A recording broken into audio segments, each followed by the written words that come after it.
Ғасыр бошы, көңіллерден шиғыр ізлейм, дәрих.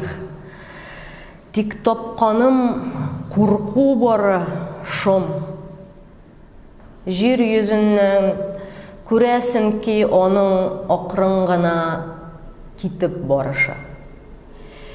Инқилаплар орты инқилаплар, зот олыша зотны, сын сынны. Нишкә лирикасын ни хәл қылып, қой қуышқа кіріп сыйынсын. Ут йолмаған йортның тәрәзінде, вотып шығам депме пышмағын бәргәләнә нәни күбәләктәй, дүрләп яна ғасыр ушаға. Шатыр, шутыр, тынмый хаман тавыш. Тынмый хаман хишау, хиш ура, жихан қадар жихан шоша екен, шиғыр нишік түссін бұ шырда. Кіші қадар кіші шоша екен, шиғыр нишік түссін бұ шырда. Ни дағуайд, көңіліңні шулай юлқып жилге ұшырда, инқилаплар орты инқилаплар, дзот алыша дзотны сын, нишкә лирикасын ни хәл қылып, қой қуышқа кіріп сыйынсын. Ут ялмаған биклі утардағы, жой шарасыз қолған үгіздей сыртын йырта бәргәләніп кетіп бара. Китә ол бізден. Көңіллерден шиғыр ізлейм, дәрих. Тик топқаным яуыз ниетлер, сығыла да қиялларым қобат кетіріп бір сылы иекке. Юқаларда жылылыққа орын, юқаларда ғәмді бұршуда. Шиғырда юқ. Шиғырда юқ екен. Ненде үміт болсын bu şurada. Rüzel Muhammedşin. Bu şiirden başlauım sizni diskussiyaga çağırу için. Var mı bu şurada şiir, yok mu? Bu şiiriyet için yaraklı şurmu? Eyse bu şurada bizden şiiriyet kitəşəkmi? Şu haqda oylanırğa çağıram. Сүзні башлайсы келә, біз бүгін шиғыриятның келешегі турында, бүгінгісі һәм келешегі турында сөйлешәбез екен. Ғөммен шиғыриятның нәрсә болуы турында башта ошықлап кетергә керектір. Һәм дөнья өчен, һәм җәмәгатьчелек өчен, һәм шагыйрьнең үзе өчен.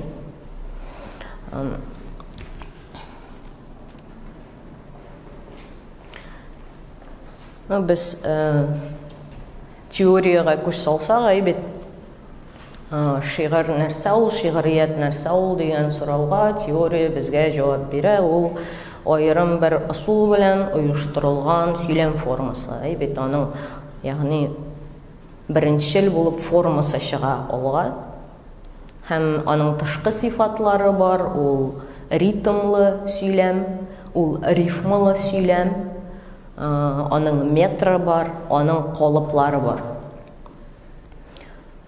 Яғни біз шиғыр дегенде, шиғырият дегенде теорияға тоянсақ, бірінші болып көз алдына форма келіп баса. Ләкин форма ол тышқы жоқ. Һәм әгәр дә біз башқа яқтан ойлап қарасақ, шиғыриятның ең бірінші функциясына ихтибар итәргә кирәктер. Шиғыр нәрсәгә кирәк гомумән? Менә ни өчен сез шиғыр укыйсыз? Әйтә аласызмы? Кем укый гомумән? Сез укыйсызмы шиғыр? Менә Раилә укый, яхшы. Кем тагын укый? Бар кешеләр залда шиғыр укый тора. Кем тыңлый шиғырны? Видеолар қарый, аудио тыңлый, алай күбрәк. Яхшы. Ни өчен укыйсыз сез аны, яисә тыңлыйсыз? Нәрсә бирә ул сезгә? Күңел тынычлыгы бирә, яхшы. Менә безнең бөтен әйткән әйбер әлегә бит энергия, хис, күңел тынычлыгы, алар ниндидер теге аң өлешенә карамый, жан өлешенә карый торган әйберләр бит. Ягъни кешенең бүгенге көндә иң актив җиренә кагылмый, бераз теге пассивлыкка киткән җиренә кагыла торган әйбер, тоемлауга дип әйтик инде. Әйе, ул тоемлау бирә. Менә бар безнең аң белән эш итә торган әйбит әдәбият белгечләре, филологлар бар. Алар шигырьне тикшерәләр, анализлыйлар, аңлаталар. Әйбит. Һәм бар гади укучы, шигырьне укучы. Һәм бар язучы, менә 3 позиция. Һәм аларның карашлары еш кына туры килми. Әйтик, гади укучы өчен шигырь бер нәрсә турында булырга мөмкин, әйтик, мәхәббәт турында. Галим анда Аллаһка мәхәббәтне күрергә мөмкин, бит бу шигырьдә. Язучы әйтик, белмим, псиенә багышлаган ул шигырьне, мәсәлән. Булды шундый мәсәлән бер очрак, Туфан абыйның китеп барган вакыты иде, Туфан Миңнуллинның. Эльвира Хадиева дигән бүгенге көн шагыйрәсе шигырь язды. Һәм бөтен кеше аны Туфан абыйга багышланган дип уйлый. Бөтен якын кешеләре дә Туфан абыйга менә шундый чор иде, менә Туфан абый китеп барды, димәк Туфан абыйга багышланган, анда китү турында. Ул Чарли исемле псига багышланган иде. Була шундый, менә гадәттә шулай була, туры килми, һәм аның туры килмәве мөһим түгел. Чөнки нәрсә ул шигырь? Шагыйрь позициясеннән, шагыйрь шигырьне язганда, ул эзләнү. Шагыйрь язган вакытта ул шундый образ эзли. Менә сез әйттегез, тоемлау бит, энергия, хис. Менә шул тоемлауны ничек итеп сүзгә күчерергә? Кайсы сүз аны ачык иттереп аңлатачак? Нинди образ табырга, менә синең халәтең белән туры киләчәк ул образ. Әйтик, белмим. Менә лимон кебек. Сез лимон сурәтен күргәч, авызга тәм килә бит. Шагыйрьнең максаты да менә ул сүзне күргәч, авызга тәм килсен, ис килсен. Менә шундый ниндидер тойгы уянсын. Һәм ул шуны эзли, ничек итеп төгәлрәк аңлатырга, ничек итеп төгәлрәк менә бу образны тудырырга. Ләкин укучы бу лимонда әйтик, үзенекен күрә. Ул кайсы өлеше белән таныш, бу әйтик, бу хиснең кайсы өлеше аңа таныш, кайсы якын, ул шуны кабул итә. Һәм ул шул хисен анализлый үзендә, бит тынычлык таба күңеленә. Галим исә ул юнәлеш бирә безгә, каян эзләргә, мәсәлән. Моның лимоны кайда бу шигырьнең? Һәм алар өчесе 3 функцияны үтиләр. Хәзер без алар турында, гомумиләштерү турында. Менә бу лимон ул гомумиләштерү асылда, бит. Ягъни кемдер өчен лимон сары төс булырга мөмкин, әйтик, шагыйрь өчен ул аны сары төс өчен кертә. Укучы аны әче тәм итеп кабул итә. Һәм кемдер өчен тәм мөһим, кемдер өчен төс мөһим. Ләкин лимон аларны гомумиләштерде, берләштерде бу тойгыларны һәм төрле кешегә төрле тойгы бирде. Шундый гомумиләштерү. Бу фәннән килә торган әйбер. Мәсәлән, менә Мәдәрис Әгъләмов. Яралганмын Карра туфрагымнан, Идел судан, халык җырларыннан, ак яулыклы татар карчыгының яргаланып беткән кулларыннан. Менә бу образ, яргаланып беткән куллар. Нәрсә килә сезнең күз алдына? Авыл, олы яшьтәге кеше.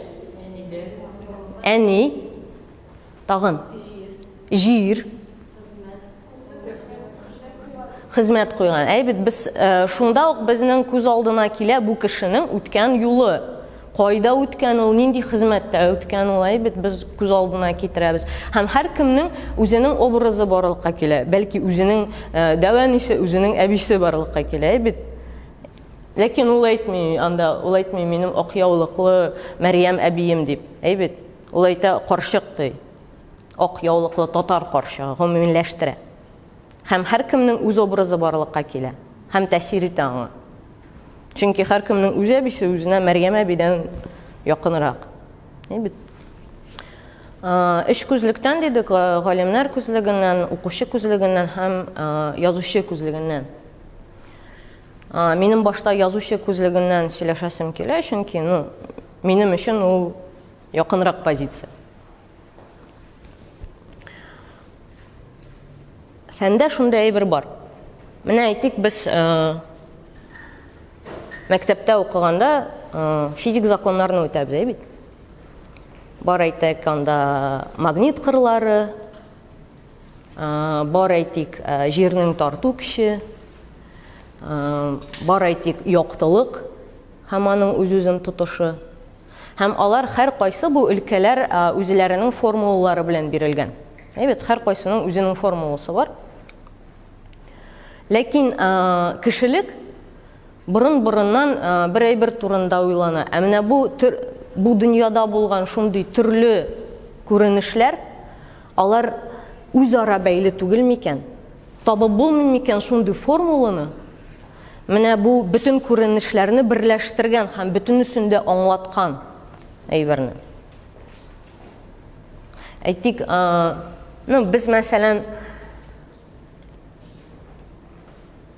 әгәр дә мәктәпләрдә укымасак, әйбит, аңламас идек, яңгыр ни өчен ява. Һәм уйлап чыгарыр идек, ниндидер күзәтүләр ясар идек, сынамышлар уйлап чыгарыр идек, ничектер үзебезгә аңлатырга тырышыр идек, яңгыр кайчан ява. Әйбит, һәм ни өчен явганын аңлатырга тырышыр идек.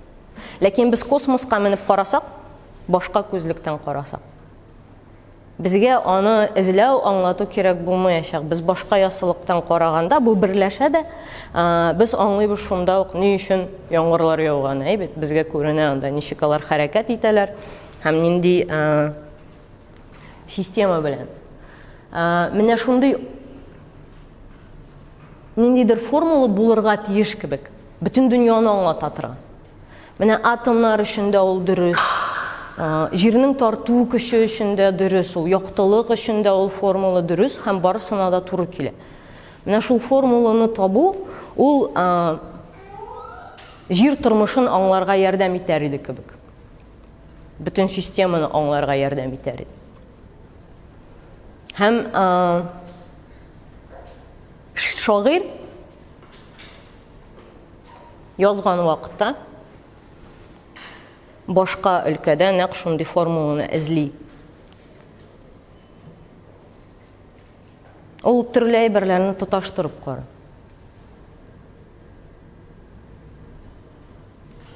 Ул тышкы дөнья элементларын үзенең эчке дөньясы белән тоташтырып карый. Кайсы дәвер җиле исә монда? Салкын кулы йылыша йөрәккә. Жылынырга ышык эзләп йөрим борынгылар торган төбәктә. Җиргә чәнчеп кергән уклар сыман зиңли калган. Капшый җил тинти, өнсез курган, гүзәл шүлмәкләрен кошып үлгән оста гүяки. Ям яткарны оста соңгы чиктә якламакчы булгандыр шулай. Җирдә таш диварсыз калган нигез, күктә манарасыз урак ай. Безнең таш мәхәлләр кайда икән? Хәрабәдә генә таш кәлгә. Борынгыдан сарай калмаган шул. Корым сарган, мәҗрух таш калган. Менә монда шундый урыннар бар. Җиргә чәнчеп кергән уклар сыман зыңлый кылган. Кылган беләсез инде, бит дала үсемлеге. Һәм җиргә чәнчеп кергән уклар. Үзара бер ничек тә тормышта тоташмаган әйберләр бит. Ләкин шагыйрь аларны монда бергә тоташтыра һәм безгә образ тудыра. Кылганның мәгънәсен арттыра һәм укларның мәгънәсен арттыра бер юлы. Һәм бергә алар икенче бер мәгънәдә яши башлый. Без инде менә кылган, зыңлаган, кылган һәм чәнчеп кергән уклар дигәндә без тарихны уйлыйбыз, бит. Һәм без билгеле бер тарихны уйлыйбыз. Дала тарихын уйлыйбыз.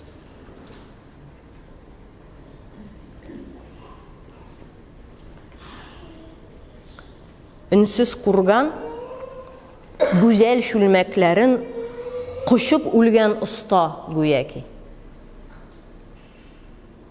Монда да ике образ. Үнсіз курган берсе, бит. Икенчесе оста. Үлгән оста. Үлгәндә үзенең сәнгатен кочаклап үлгән оста.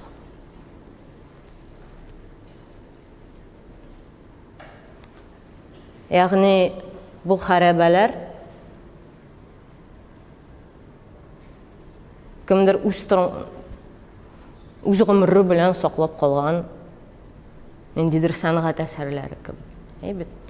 Һәм безнең аларга мөнәсәбәтебез үзгәрә. Әгәр дә ул әйтсә, анда үнсез курган гына ята дип, бит. Менә үнсез курганда йөрим әле дисә, андый кичереш бездә тумас иде. Без аңа башкача карар идек. Без аны якынайтмас идек күңелебезгә. Әгәр дә без кешеләштермәсәк бу образны, шул останы күз алдына китермәсәк, аның гүзәл шүлмәкләр кочаклап үлгәнен күз алдына китермәсәк. Ягъни, менә күзәтү объектын тышкы сыйфатларыннан арындырып, аларның асылын ачу дигәндә, ягъни без аның теге көндәлек кулланылышын гына түгел, без менә шул укларның уйлыйбыз башка сыйфатларында. Кодалган укларның, кылганның, без аларны тоташтырабыз башка яклары белән. Кайсыдыр башка, әйтик, тарих яссылыгында без аларны тоташтырабыз. Һәм дә инде шигърият шулай фәнгә якын булып чыга икән, димәк, безнең киләчәк турында уйлаганда мантыйкый рәвештә кирәктер фәннең ни рәвешле үсүен аңлау, бит. Нәрсә анда ничек бара үсеш. Менә фән баскычлары фәннең беренче үсеш баскычы дип әйтик, инде үсештә түгел, яруслар дип әйтергә кирәктер аларны. Менә тор даирәдә саклап калу. Әгәр дә без аны бүгенге көнгә күчерсәк, мин сәнгатьне өчкә аерыр идем, һәм сәнгатькә, шигърияткә күчерсәк. Шигърият кайда кулланыла бүгенге көндә? Сезнеңчә? Шигырь мәсәлән, гапгад. Җырларда кулланыла тагын. Рекламада тагын. Театрда, кинода, сәхнәдә, мәктәпләрдә, көндәлек тормышта.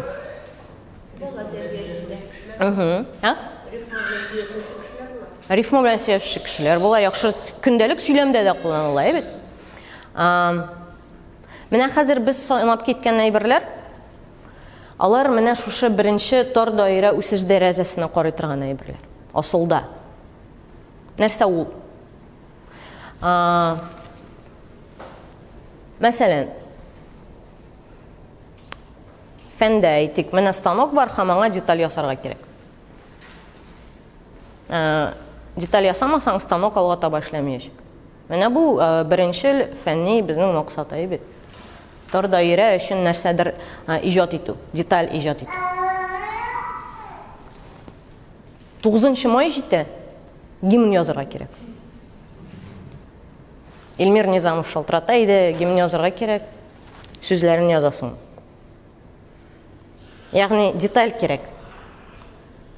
Менә бу әйбергә сорау бар. Җәмгыятькә кирәк әйбер бу. Һәм аның үзенең дәрәҗәсе була. Әйтик, бездә ул дәрәҗә бүгенге көндә төшә бара дирәк кирәк. Чөнки без мәдәниятне үстерәбез. Безнең инде ирешелгән үрләр бар мәдәнияттә, ләкин аны саклап кала белергә дә кирәк. Әйтик, ничек? Менә репертуар театры бар. Бар эксперименталь театр. Репертуар театры көн сайын спектакль чыгарырга тиеш. Анда елга берничә чыгарырга тиеш. Ул спектакль халык кабул итә торган, халык көткән әйбер булырга тиеш. Әйбет. Һәм бар иҗат кешесе. Нурбәк Батулла бу театрда эшли торган. Әлбәттә, ул башка әйбер эшләргә теләр иде, бәлки.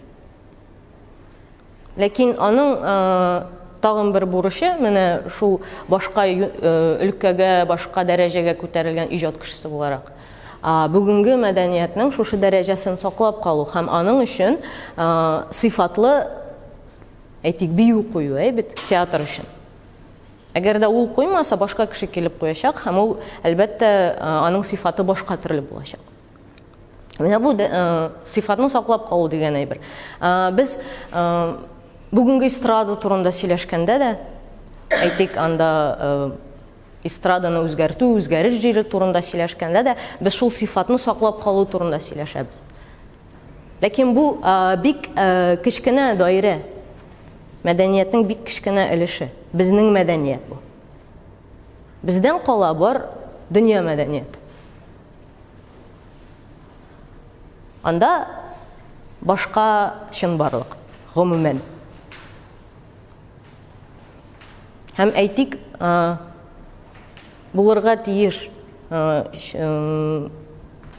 тере җәмгыятьтә дөнья мәдәниятеннән безгә алып кайта торган иҗат кешеләре дә булырга тиеш. Әйтик, бар эстрада һәм бар бүгенге көндә безнең альтернатив музыка, бит. Менә монда утыралар, аларның представительләре дип әйтик. Ягъни бар күнегелгән мәдәният һәм бар дөнья мәдәниятенә якынайта торган башка мәдәният. Бу инде икенче гомум даирәгә чыгу, үстерү дигән өлешкә керә. Әйтик, фәндә нәрсә булырга мөмкин? Әйтик, самолет двигателе уйлап табу, бит, кайчандыр ул булган бит инде. Ул дөньяга тәэсир иткән һәм самолетны безгә алып кайту, ул менә бездә самолетлар барлыкка килү, әйтик, яисә башка илдә бездән алынган ниндидер ачышлар булу.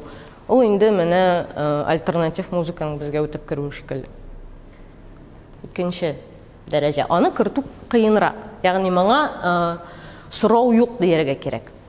Безнең сорау гадәттә бар менә шул беренче дәрәҗә әйберләргә заказ бар һәр вакыт. Һәм акча эшләп була бу юнәлештә. Шоу-бизнес. Шигърияткә килсәк, мәсәлән, белмим. Ахастахова.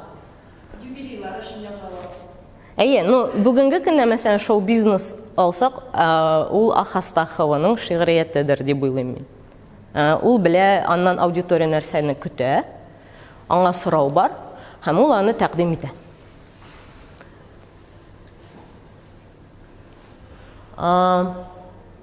Калганнар менә бу икенче дәрәҗәдә эшли, шигърияттә гадәттә. Һәм аңа сорау юк. Ләкин ул башка төрле үсешкә китерә торган әйбер, фәндә дә. Һәм бар гомум кешелек даирәсе, ачышлар даирәсе. Бу инде бөтен кешелекнең күзаллавын үзгәртә торган әйберләр. Әйтик, белмим, менә мондый картиналарның барлыкка килүе бер заман әйбит. Картинага башкача караш, барлыкка килү.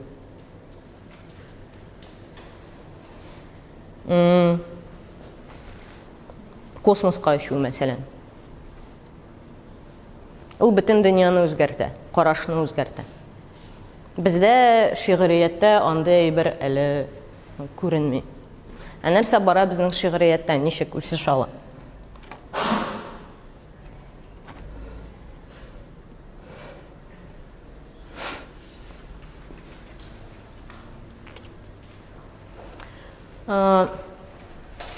Гадәттә 2 юл була. Бусы, икесе дә бер төрле таңлана диргә кирәк бит, гадәттә безнең. Килә бер кеше шигърияткә. Дөнья шигъриятен өйрәнгән мәсәлән, яисә кызыксына торган, өйрәнә торган. Нәрсәнедер үзгәртергә тели торган. Форма белән эшлиме ул башка әйберне. Белмим, образлар системасын үзгәртәме. Нәрсәнедер үзгәртә. Һәм килә. Андыйларны гадәттә мөгез чыгаручылар дип атыйлар бездә. Мөгез чыгарай. Һәм бераздан аңа шундый сүзләр әйтә башлыйлар. Аңа кадәр булганнар. Бу кеше талантлы булса, барыбер классик шигырьгә кайтачак. Әгәр дә таланты бар икән инде, килер ул. Һәм бездә ул килүне ничектер төшү итеп кабул итү юк. Һәм ул чынлап та килә. Чөнки аңлашысы килә.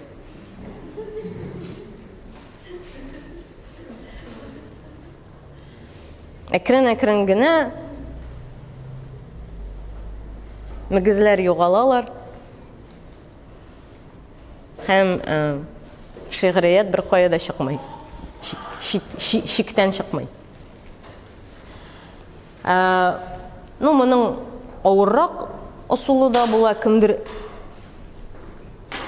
гади классик шигырьдән башлый, өйрәнә, аннары аңа кызык булып китә, башканы эшләп карый.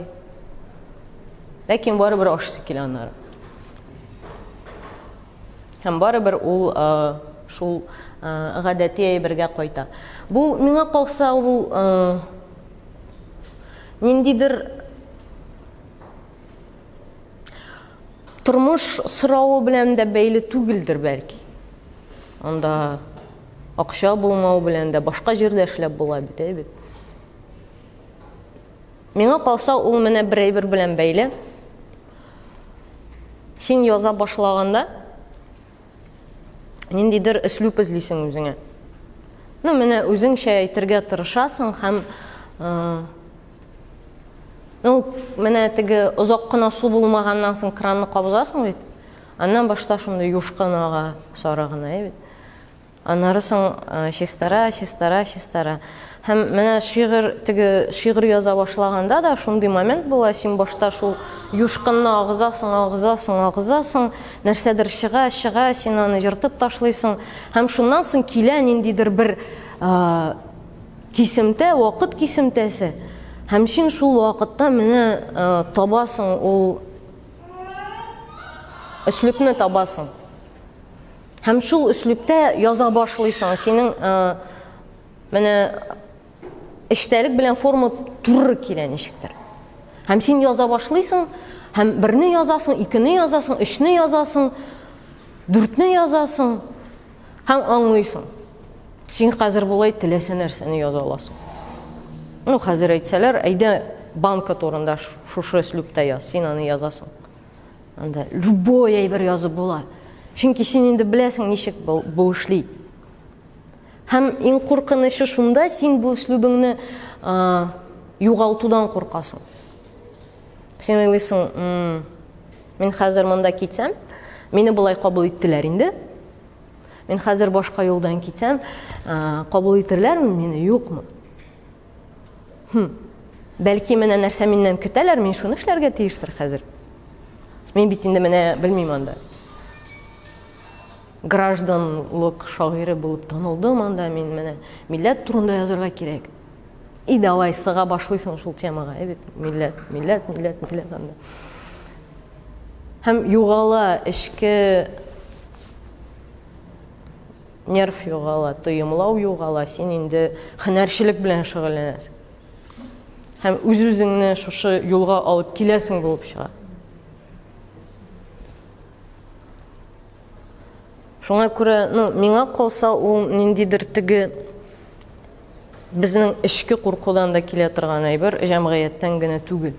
Ошитам килдеме?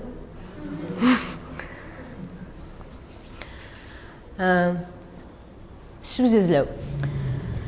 Мин елларны ярып алга барам. Ә син урман колагыма һаман сер сөйлисең. Яшел симфония. Кояшлы җил, кояшлы алан. Яшел бөртекләргә җан кергәндә, үрелгәндә язгы күкләргә иң беренче ләйсән яңгырлары җиргә сибәләвен яратам. Урман өсләрендә алсу таң, күке җанлы урман сәгате, елда саны еллар исәбен. Яңа гына туган яфракларга җәйге яңгыр койса күк күкрәтеп, мин яңадан туам. Әйтерсеңлә урман белән бездә бер күкрәк. Яшеннәре белән шаткыланып, күкрәүләрен алып җәй килә. Тынып кала бер мәл сандугачлар, җәйге хуш исләрдән исереп куера һәм калыная яфрак. Җирнең иң бай чагы дымнарга, нәзек сабакларга сөт йөгерә, җиләкләргә җирдән бал менә, бал гынамы? Урман туфрагыннан нинди төсләр иңә гөлләргә. Мин тикмәгә сиңа, сине искә алмыйм. Урман, синдә тагын ныграк сизелә кояш, су һәм туфрак дуслыгы. Күләгәләр, яфрак ешлыгы, шуның аша нурлар, кояш балалары коела. Шәйкала һәм бии шал наратлар. Урман җыры шаулы югары. Аппак нурлар арфа кыллары. Җилләр ширтеп уйный таң җырын. Нора точларыннан күтәрелеп бер карасаң, дөнья селкенә. Урман яшел храм. Залларында орган музыкасы ишетелә. Күзләреңне йомып тыңлап кара. Диңгез шаулый кебек якында. Диңгез шаулый, жылы зәңгәр җиле кошып үтә сине аркаңнан. Ак яхтылар уза, дельфиннар, медузалар, аппак парашюттай, диңгез десантыдай тирбәлә. Күзең ачсаң, син урманда тагын, урман җиле сине иркәли, абагалар яшел урман гербы. Һәрбер яфрак битен кояшка куямында, бие күрмәли. Ешлыкларны, якты күлләрне акрын гына кишеп килә көз. Тирәкләргә кабына сары төс. Көзге сафлык керә урманга. Кайгы диме? Һәрбер сарыны, сагыш диме? Бу өлгөрү төсе. Салкынча җил исә сарылып тармакларга, куак эшләрендә сары чыпчык сикерә-сикерә орлык шүплей. Менә үрмә күч, капроннан да нәзек ятмәсенә киләп салып йөри шабулап. Кырфыкларга ябыша пәрәүз. Нинди һава! Куак тәлгәшләрен сыйпап уссаң, соңгы шикләвекләр рәхәт булып җаныңа кагыла. Җир майының исе яп-яш кыяр исен хәтерләтә борынга. Ул миләшләр яна ахакланып, шем-шем булып җилдә тирбәлеп, балланырга кырау көтә алар. Таң белән аппак кыраудан урман гөле башын күтәрмәде. Кыштан хәбәр килде урманга. Кишер урман, синең моңнарга вакытында җавап бирмәдем. Улың булып сиңа килмәдем. Иңнәреңнән синең төшкән инде күз бүләге, сары күлмәгең. Алан тулы яфрак, тубыгымнан әйтерсеңлә барам суйырып. Бәйрәм иткән давыл, тәңкәләрне уңга, сулга сипкән мул итеп, каршылыйсың мине сүрән генә, соңлап кайткан гамсез ул итеп. Минем өчен соңгы матурлыгың булганы юк. Менә хәзер дә каршылыйсың кышкы йокыңны син, сары түшәгеңне әзерләп. Матур төшләр сиңа урман сулу. Җәйләреңдә якты яшеннәр, зәңгәр күздәй күлләреңә карап, сыйпап үпсен яшел чәчеңнән. Матур төшләр сиңа урман гүзәл. Сиңа кайта язын яшеллек. Ә мин кеше. Яшлек эзләремне узган еллар ерак яшерде. Сиңа барсам, карагайлар әкият сөйли миңа һәр чакта. Ә мин кеше, мине заман җыры эзләп таба синең кучакта. Бу Роберт Әхмәтҗанов иде.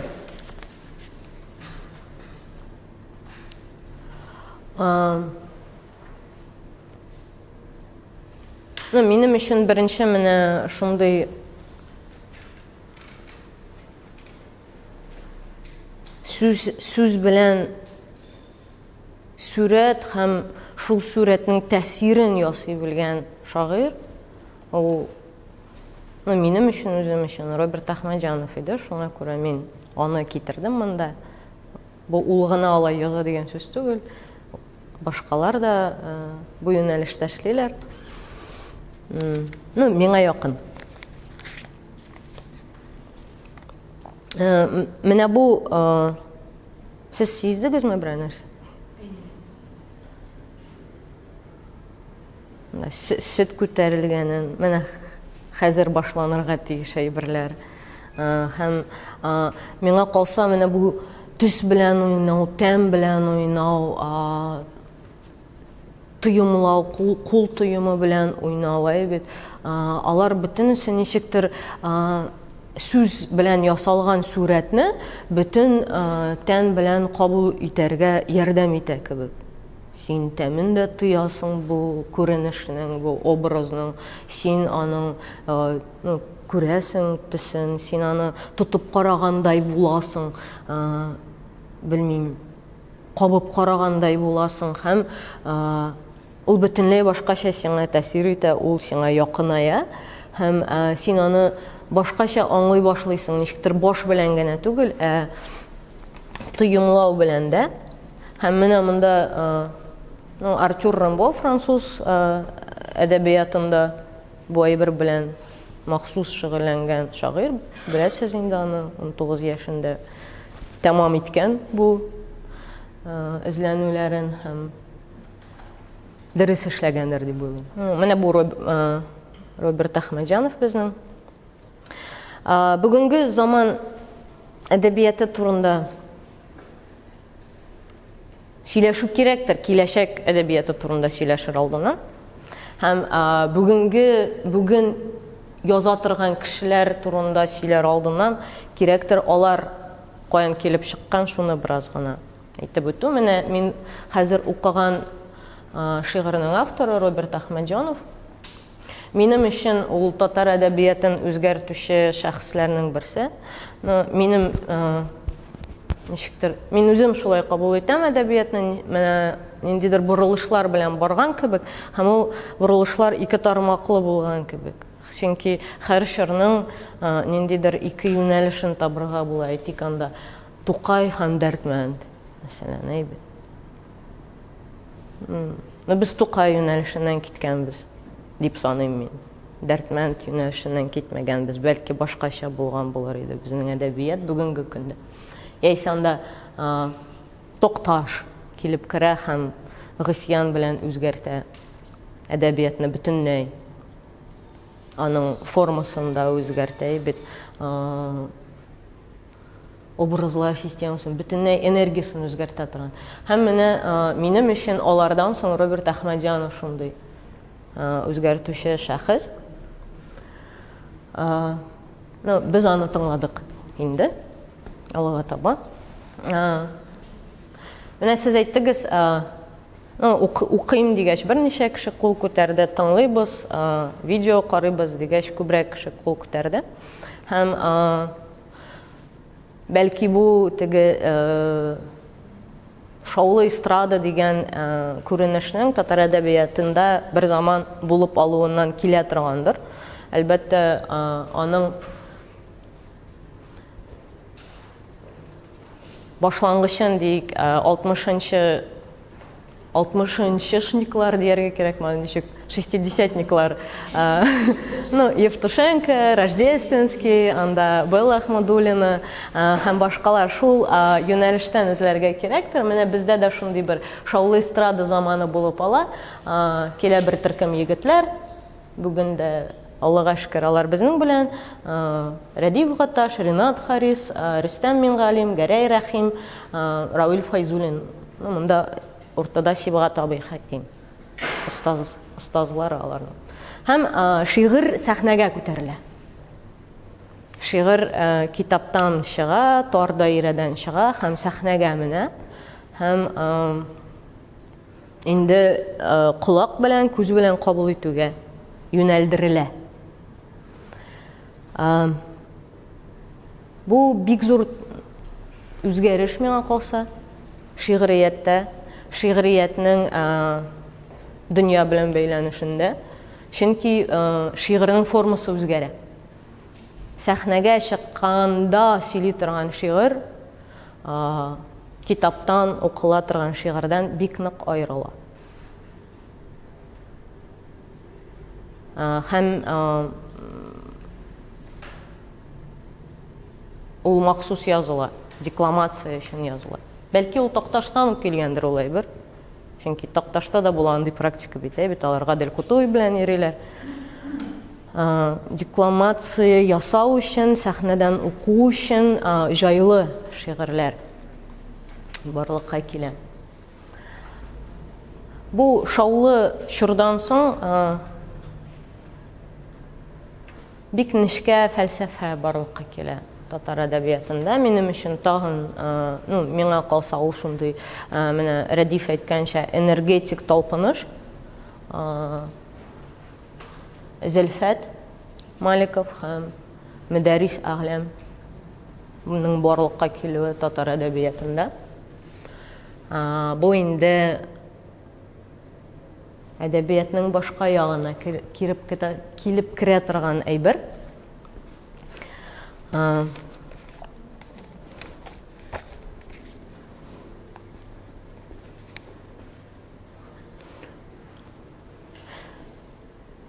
Менә бу шигырь шулай берне тасвирлый кебек.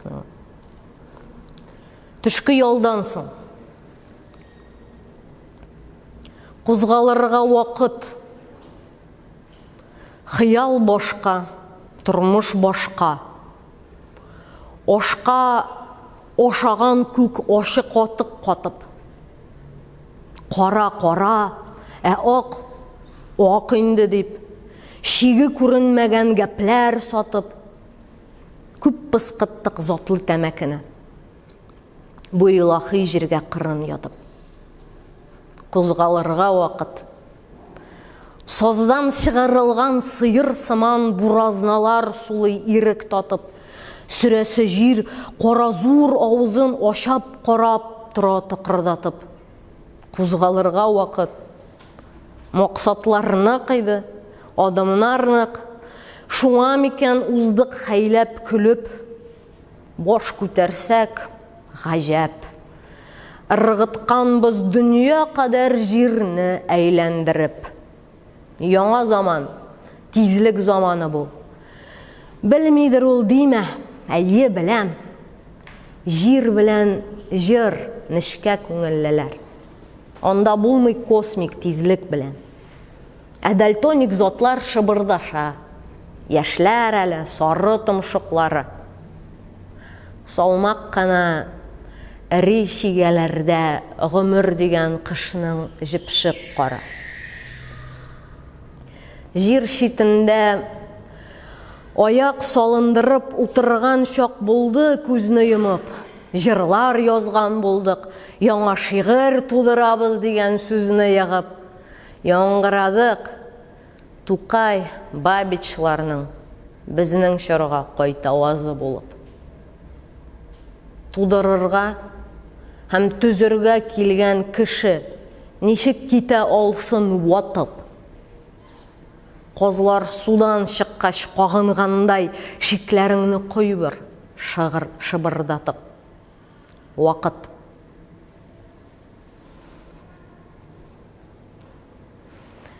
Ничек кабул итәсез, нинди мәгънәдә бу шигырь?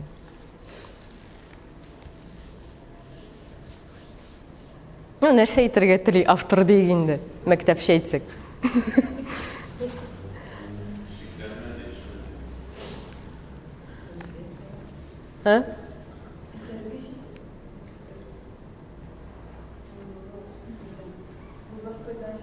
Застойдан чыгарга кирәк. Мине иң шикләндергән җире менә бу булган иде. Җир читендә аяк салындырып утырган чак булды, күзне йомып җырлар язган булдык, яңа шигырь тудырабыз дигән сүзне егып яңгырадык. Тукай Бабичларның безнең чорга кайтавазы булып. Һәм беренче карашка миңа тоелды булай. Традициядан китәргә кирәкми. Барыбер без шушы Тукай Бабичларны уза алмаячакбыз. Менә бу Декартның шундый нәрсәсе бар. Гыйбарәсе дийме? Менә бар агач һәм бар кулмак. Үрмәгөл дийекме? Кулмак ниндидер. Бу агачка сарылган. Һәм кулмак бер кайчанда агачтан биегрәк була алмый, үсә алмый. Ул агачның башына менеп җитсә, кире төшә башлый. Чөнки ул тоташып үсә. Һәм син Тукайга тоташып үсәсең икән, син дә шулай. Беләсең дә Тукайга каяр кире төшәсең булмыйча. Кемгә генә тоташсаң да инде барыбер. Тукайга бер. Һәм мине сискәндерде бу фикер, ни өчен алайса ул шулай әйтә, яңгырадык. Һәм шуннан гына мин соңгы строфаны аңладым. Тудырырга һәм төзергә килгән кеше ничек китә алсын ватып. Кеше бер ничек тә Тукайны җимерә алмый. Тукай барыбер Тукай булып калачак, син нишләсәң генә дә. Белмим. Марсель Нуриев барыбер Марсель Нуриев булып калачак. Аны пенисист дисәң дә, димәсәң дә. Пенисист дияргә ярый, чөнки ул ниндидер яңа тәргеш бирергә мөмкин бу кешеләргә. Ул вату түгел. Нәрсә генә эшләсәң дә син вата алмыйсың, син ниндидер тәргеш бирәсең шикелле. Яңгырый менә бу сүзләр. Шуңа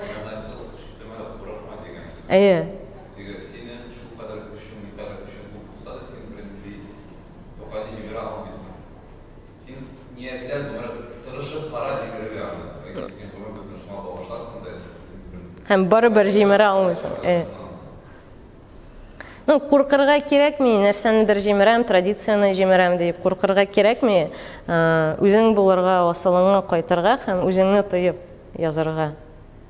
Шул турыда, шикләнмәскә. Вакытсызлыгын дәвам итик. Бүгенге көндә шулай ук иҗат итә торган һәм инде мәрхүм нәрдә бар. Тагын бер этап татар шигъриятендә миңа калса шактый үзгәреш керткән шигърияткә аны башка яктан тулыландырган шулай кызыклы шагыйрьләр. Марсель Галиев. Аны прозаик буларак күбрәк беләсездер. Ләкин аның шигърияте бик нечкә, үзенчәлекле, бик картина кебек тоемлауга корылган. Ниндидер аның дөньяны кабул итүе ул образлар белән кабул итә һәм шигъриятендә дә ул чагыла. Шулай ук үзенчәлекле шагыйрь Наиз Гамбәр бүгенге көндә мәрхүм инде. Аның шундый кичкенә генә китабы, бер китабы бар. Бик аз, ләкин сыйфатлы язган шагыйрь. Менә сөйләштек бит теге форма артыннан иярүгә, инде үзеңне теге бер формага килеп, шул формада аннан соң инерция буенча иҗат итүдә ул андый адымга бармаган кеше. Һәм шул ягы белән үзенчәлекле һәм кызык. Аның китабын алсаң, ул бик төрле һәм бик күп эзләнүләр анда. Һәм шулай ук әдәбиятка бик кызык үзенчәлекләр керткән шагыйрь Шәүкәт Гаделша Себер ягыннан. Һәм аның менә монда китерелгән шигырь ул Шәүкәт Гаделшадан китерелгән. Аның образлар системасы шул Себер ягына бәйләнгән һәм шул ягы белән кызык, үзенчәлекле, татар әдәбияты өчен ниндидер яңа образлар алып килә торган шагыйрь. Шундый бер шур кызыклы.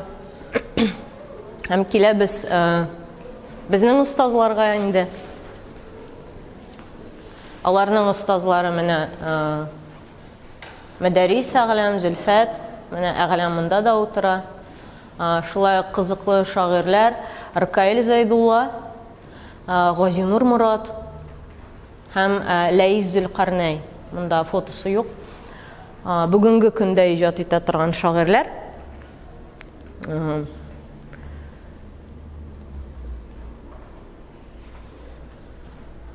Монда ниндидер әйтик Зайдуллада кызык әйбер брутальлек белән нечкәлек кушылган әйбер.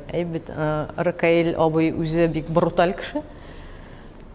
Аңа карасаң бердә теге нечкә хисләр кичерми торгандыр дигән фикер килергә мөмкин. Ләкин эштән бик нечкә кеше һәм аның шигъриятендә бу ике әйбер кушыла һәм гаҗәп тәэсир тудыра. Минем үземә бу шурдан иң нык тәэсир иткән шагыйрь Ләйс Зөлкарнәй.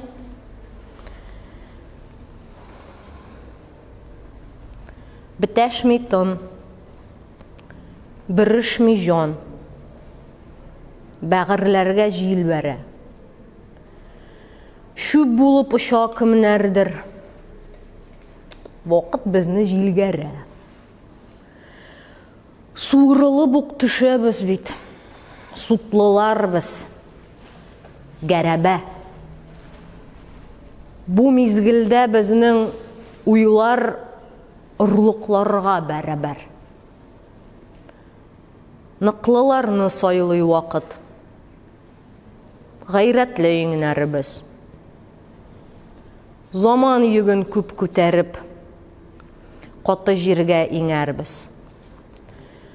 Канәгатьлек булмаса да, язмышка үпкә калмас. Тәннәр җиргә сыяр менә, тик җаннар сыя алмас.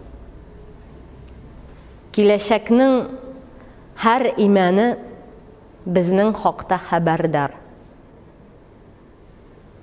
Мәңгелек өчен безнең җан орлыкларга бәрабәр. Монда без сөйләшкән әйберләр, бит орлык образы. Кеше орлык буларак. Монда белмим. Шундый китап бар, эгоистический ген дип атала, эгоистичный ген, по-моему. Эгоистичный ген. Һәм анда ул китапның төп фикере, бәлки кеше, бәлки җирдә төп яшәү рәвеше ул геннардыр. Һәм ген сәяхәт итә вакыт буенча. Һәм кеше аның бер чордагы машинасы гына. Кешене куллана икенче чорга барып җитәр өчен. Һәм алмаштыра һәр вакыт яхшырак машинага. Һәм бәлки бер чор килер, аңа кеше рәвешендәге машина кирәк булмас ул генга. Һәм кешеләр дә булмас. Имәннәр хәбәрдар. Безнең орлыкларга бәрабәр икәнгә. Монда Мития Каку дигән фән популяризаторы, фәнне таратучы галим бар. Һәм ул әйтә, әдәбият фәнгә бик нык тәэсир итә. Әйтә ул, мәсәлән, мин Айзек Азимовны укып фәнгә килдем. Миңа кызык булды менә шул аның хыялларын тормышка ашырып карау, тикшереп карау. Бәлки ул аннан нәрсәдер чыгар, ниндидер дөрөслек. Һәм әдәбият белән фән ул бер юнәлештә алар уйлыйлар. Әйтик, без беренчел материя турында сөйләштек, әйбет беренчел материяны эзләп. Һәм бер-берсенә ярдәм итәләр. Һәм менә Зөлкарнәй шигърияте ул шул юнәлештә кадерле. Бүгенге көнгә киләбез.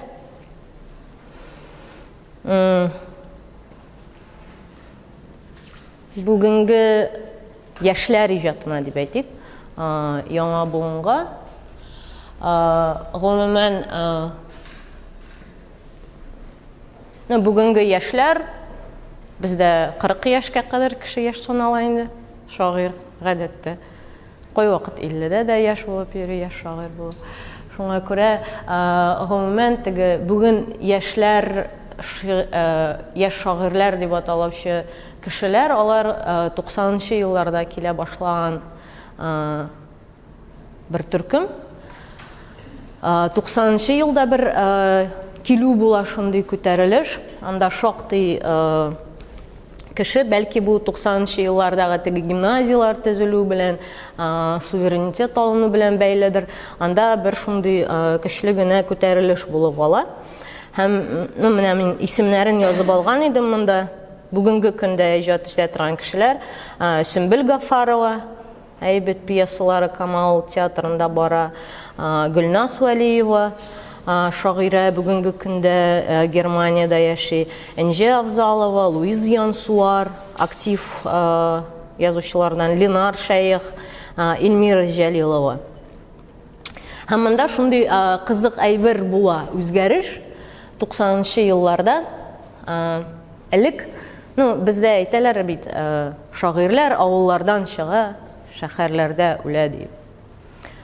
Чыннан да моңа кадәр күпчелек шагыйрьләр, без санап киткән шагыйрьләр, алар авыллардан чыккан кешеләр. Тел безнең авылда сакланган, шигырь ул тел стихиясе, ул телнең югары кимәле. Шуңа күрә бу сәер дә түгел аларның авыллардан чыгуы. Ләкин 90-нчы елларда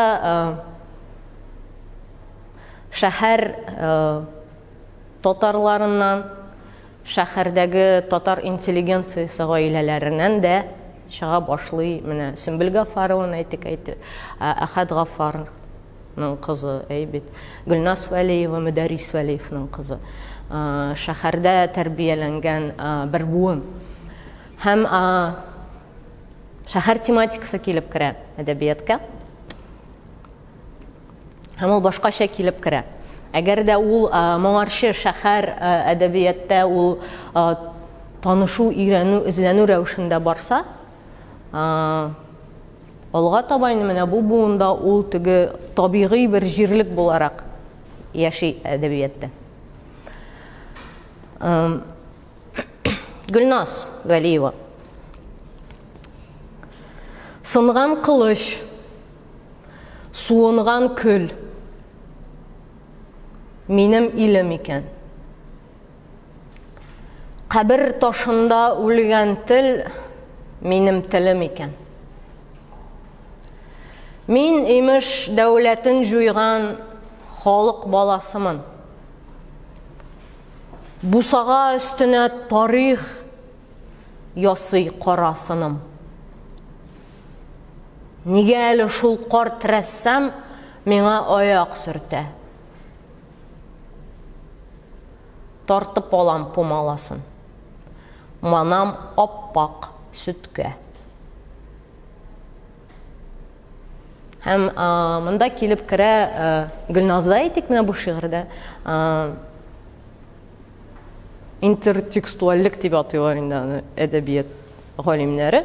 Әйбет менә бу аппақ сөт образы кайда илтә сезне? Süt дигәч. Чисталык, аклык тагын. Млечный путь.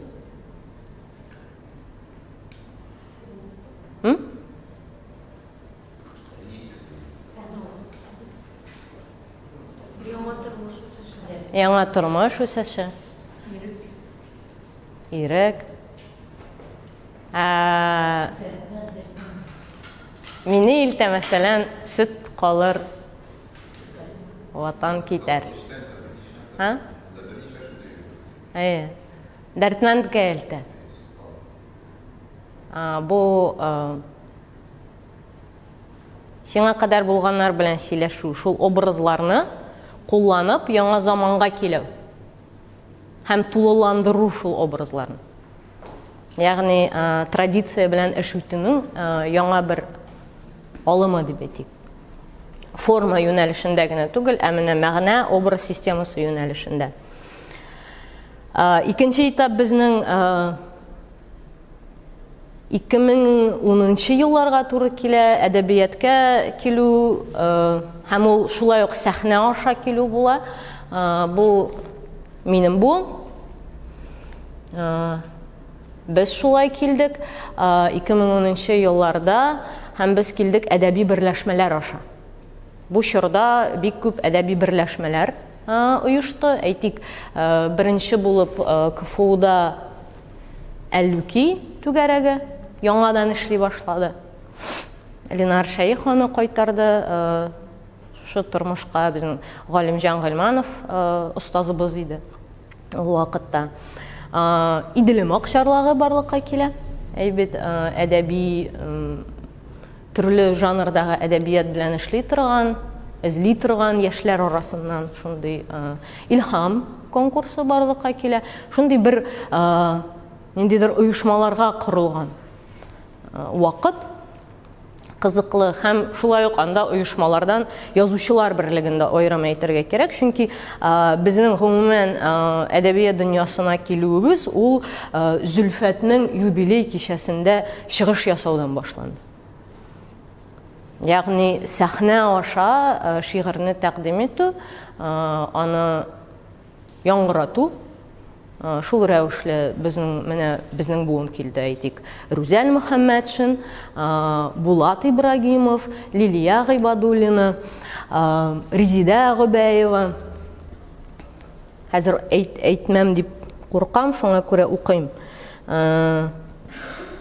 Айдар Жамал, Рөстәм Галиуллин, Илгиз Зәйниев, Рүзәл Әхмәдиев, Фәнил Гыйләҗев, Эльвира Хадиева, Рүзәл Мөхәммәтшин. Аны әйттем, әйбет, беренче. Менә шундый лирика. Яшьтәш, иртәгәгә кабат яңгыр диде. Кабат җилле, кабат давыл диде. Бүген менә дөнья рәхәт булса, иртәгәгә кабат авыр ди. Яшьтәш, бүлмәдәге соңгы икмәкне дә яшердем мин. Ул тәмлерәк булыр. Күз яшендә җибетербез аны. Бераз гына күңеллерәк булыр. Бераз гына җиңелрәк булыр. Яшьтәш, ишек өстендәге шамаилне мин түргәрәк кертеп элеп куйдым. Шайтан керсә үзем каршы алам. Коръән тотып, антны биреп куйдым. Ә син намазлыктан турма, яшьтәш. Аллаһыдан үтенеп ярдәм сора.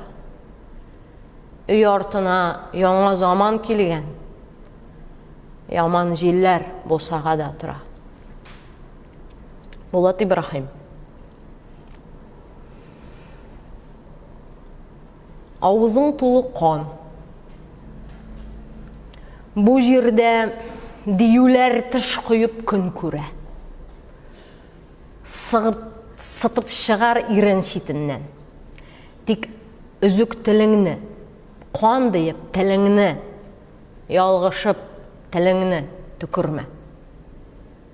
Сен үрге мінгенде язмышың ас типтімі осқа азатты. Біргіне еғылып бұрының қанаттың. Біргіне жойыла азатлық. Аннары тиешлін анаңны тіләніп сұрарсың үләттен.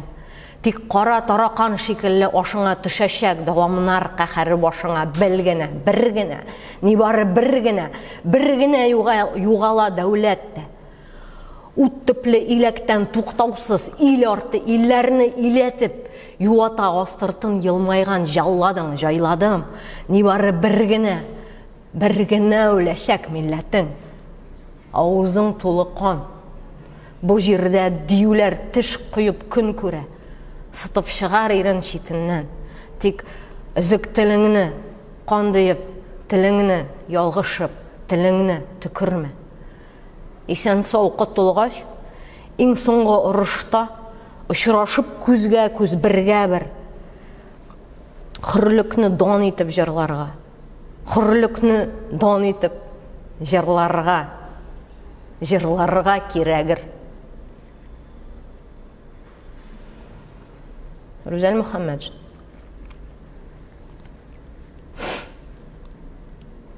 Жерден көкке, көктен жерге қадар қодақланған ашық тәрәзелер. Тәрәзелерден таңда тәңірі қоры, пәрделер зәңгәр. Оқшарланған көкке, қора жерге артық келішлі көк шушы шалым.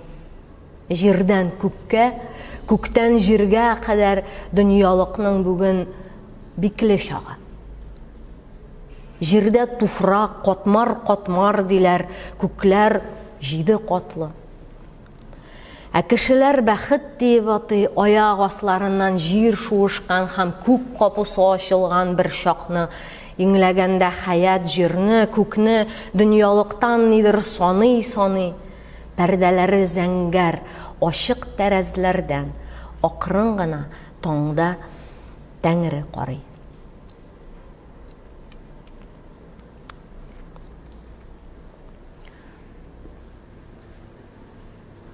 Бұл үш автор болды, мен аларны мақсус айырдым. Анда авторлар бек көп, шақты бұл шырға қараған. Ләкин менің өзім үшін бұл нешіктір бір-бірсінен айрылып тұрған үш юнәліш шекілі. Дұрыс іштен ана айту қиын, ләкин меңа шулай тұйыла бүгінгі күнде. Лилия Ғибадуллина.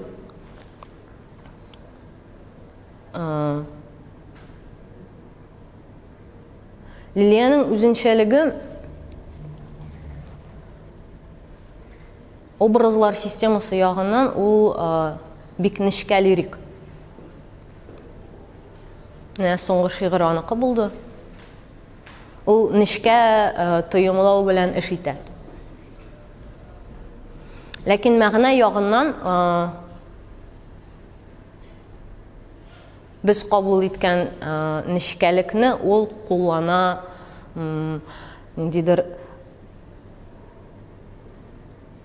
тарихи деп әйтеме, гражданлық деп әйтеме, позициясын тудыру үшін. Яғни ол нендейдір тігі йымшақ күш кебек яңғыры. Тағын бір әйбірсін оқисым келе Лилияның.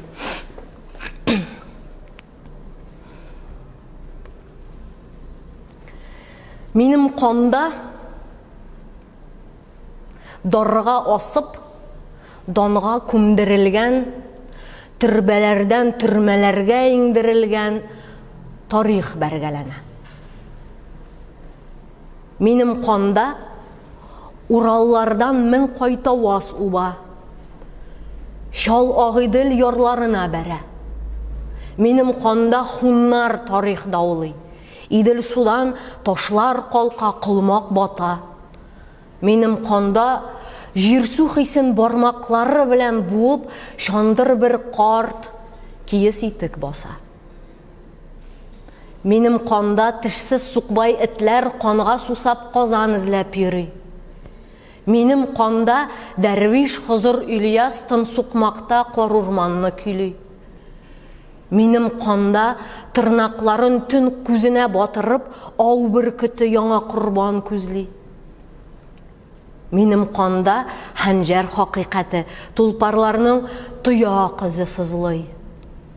Минем канда биләүләргә биләп богауланган адәм оглы үксеп елый. Минем канда карт күзләрен тулган айга текәп ана бүре улый. Минем канда күкрәгенә кысып үксез үтәмешен сөембикә сатлык илен кырып каргый. Минем канда бәддугалар бәргәләнә, тамырлардан ташып тарих кайный. Минем канда уклар оша, мәңгелекнең үзәгенә дала җилейсә. Минем канда әле хәтер исән.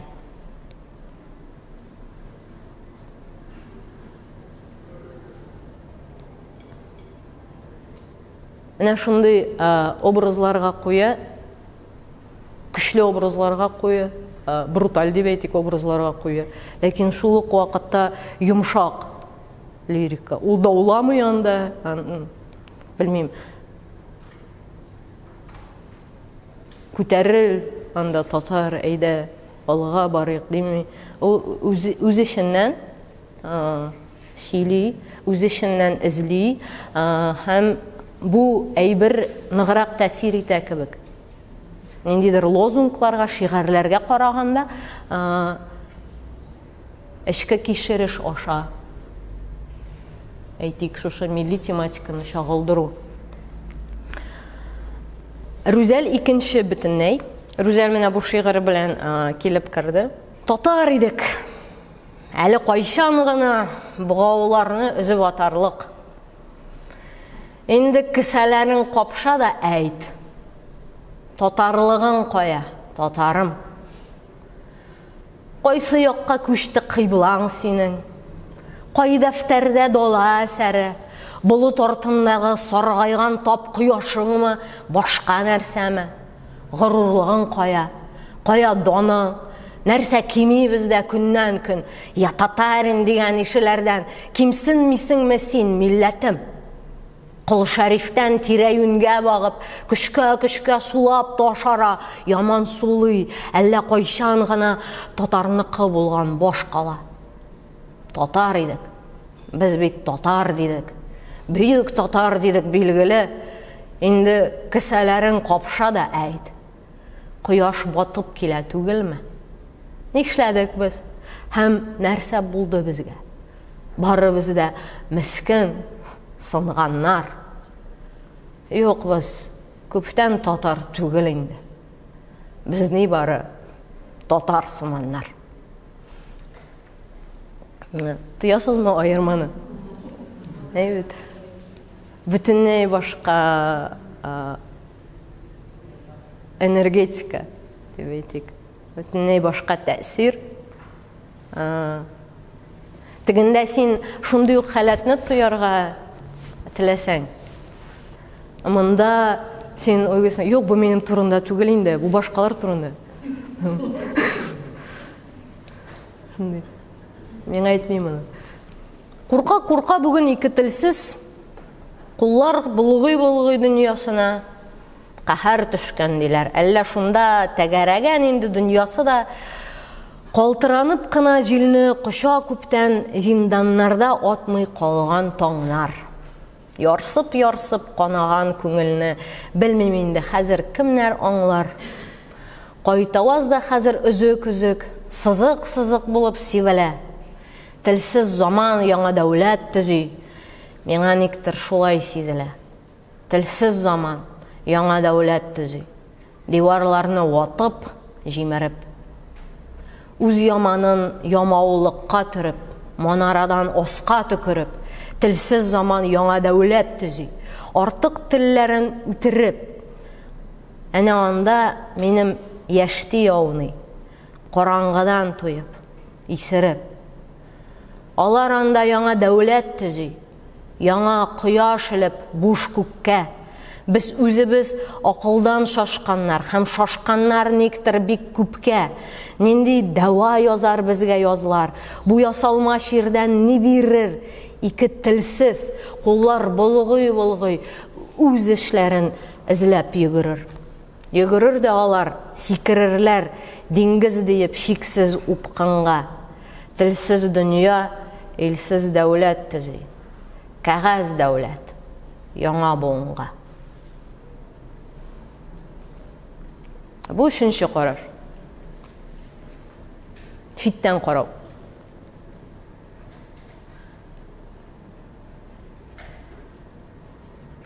Дидер үз ирония белән карау. Булатның үзенчәлеге һәм миңа калса вакытлылыгы менә шушы үз иронияда. Чөнки безнең шундый яралар бар. Biz аларны нишләптер һаман кичереп бетерә алмыйбыз. Әйтик, анда Холокост әле яңа гына булды кебек. Ә инде яһүдләр аны кичерделәр һәм шул темага шаярталар. Үз ирония белән шаярталар.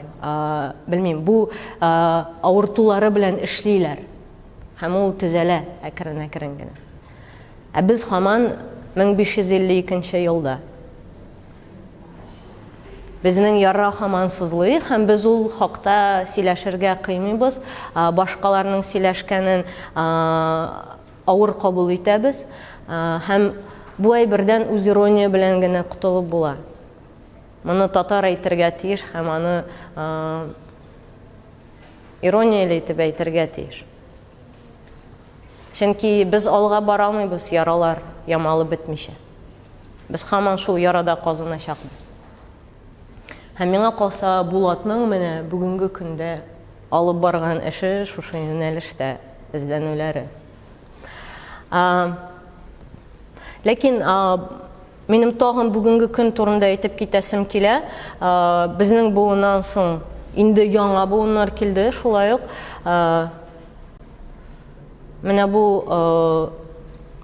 конкурслар, Әйділім Ақшарлығы әйтик, анда Илхам Түгәрәге, башка конкурслар, алар тагын бер буынны үстерде.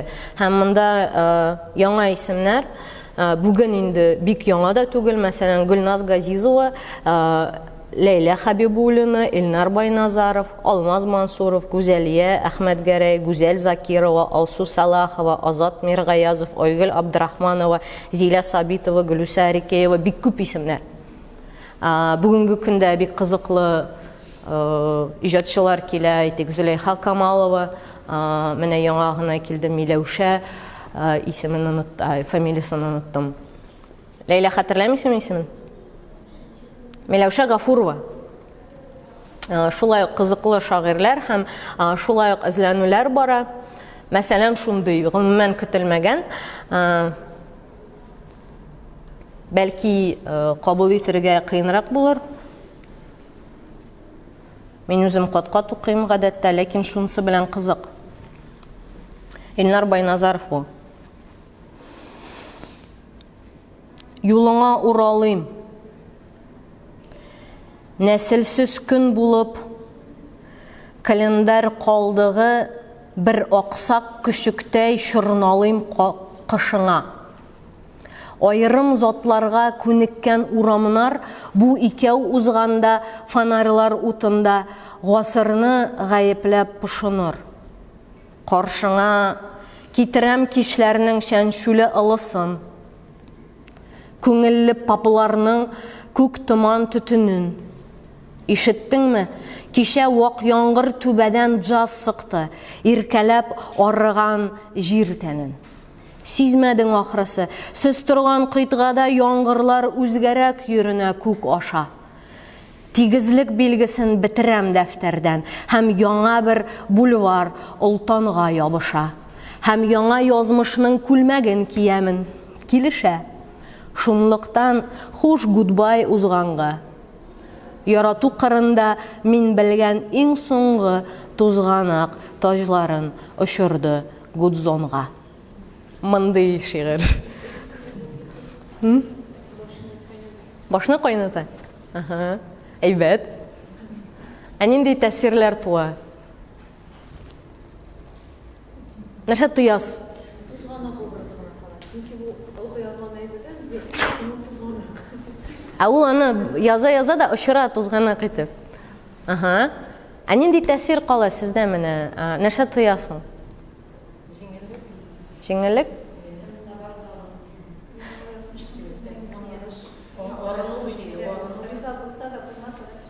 Ага.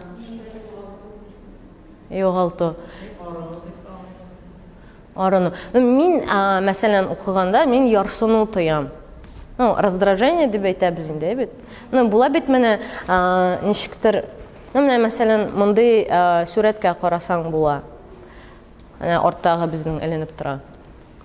Яисә була, әйтик, тавыш бер җирдә гүлиләр, монда икенче кеше сөйли, әле тагын монда берсе бии, анда һәм бөтенесе менә шулай бер вакытта бара.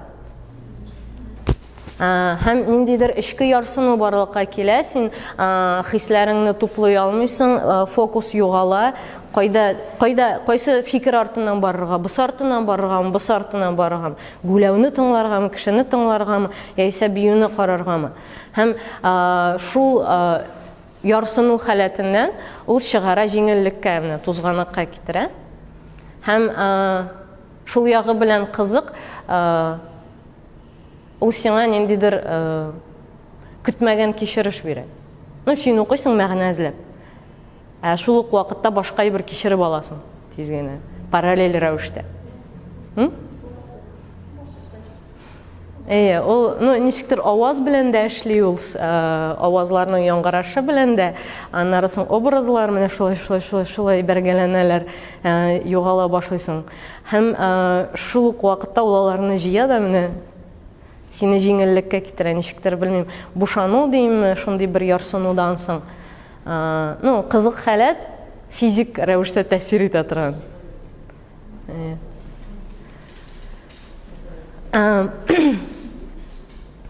Хәзер мин сезне бүгенге көн турында сөйләшергә чакырасым килә. Менә без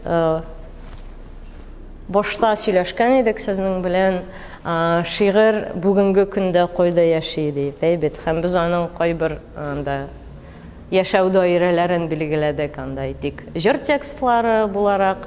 Җыр текст аерым әйбер әлбәттә. Ләкин бар җыр текстлары шигырь булган. Әйтик, бүгенге көндә шигырьне алыштырырдай, шигырь дәрәҗәсендәге рок музыка бар, әйбәт. Һәм рок музыканың текстлары дип әйтик, текст дибезме, шигырь дибезме, алар шигырь кебек тәэсир итәләр. Һәм кай вакыт алар кызыграк та күпкә шигърияттән. Әйтик, инде ничәнче еллардан мәктәпләрдә, белмим, әдәбият дәресләрендә, рус әдәбияты дәресләрендә мин үзем хәтерлим, без шулай эшлидек. Укытучы анда бирә Пастернакны ятларга, яисә Мандельштамны ятларга, ә син Сплинның шигырен, җырын килеп сөйлисең, һәм укытучы аңышмый кала.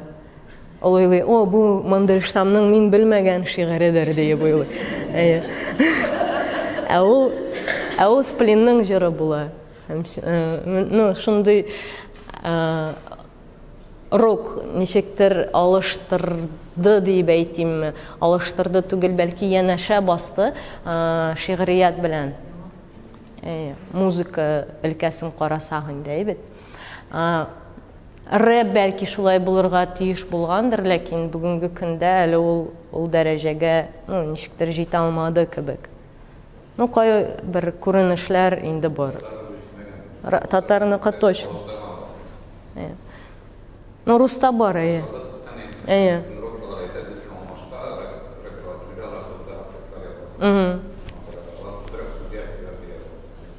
рэпер эшли...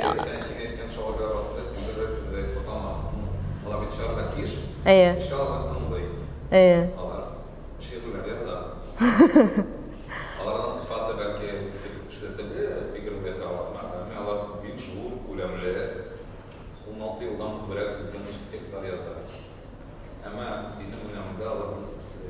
Татардамы?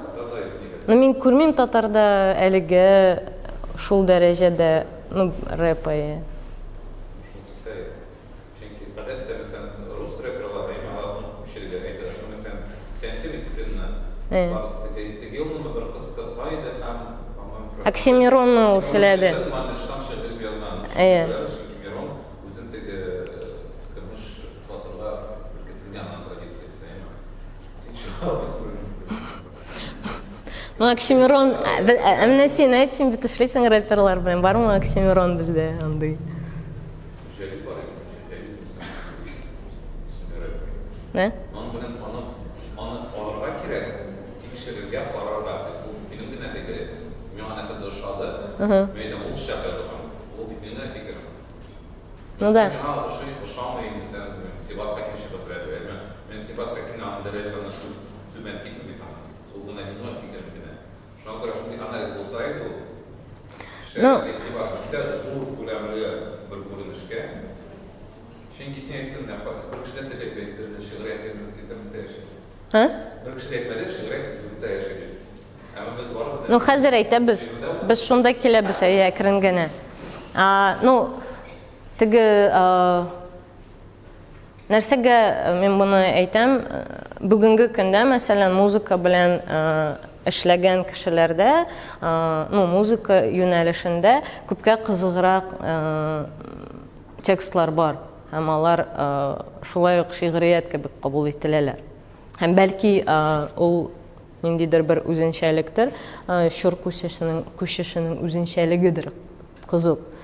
Шигырь рекламада яши дидек, но бу башка дәрәҗә шигырь дип әйтик инде, форма белән эшләү, шигырь түгел, рифмалаштыру күбрәк әйбит.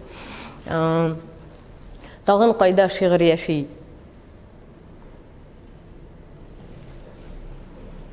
Ну, интернет дөньясында яши шигырь.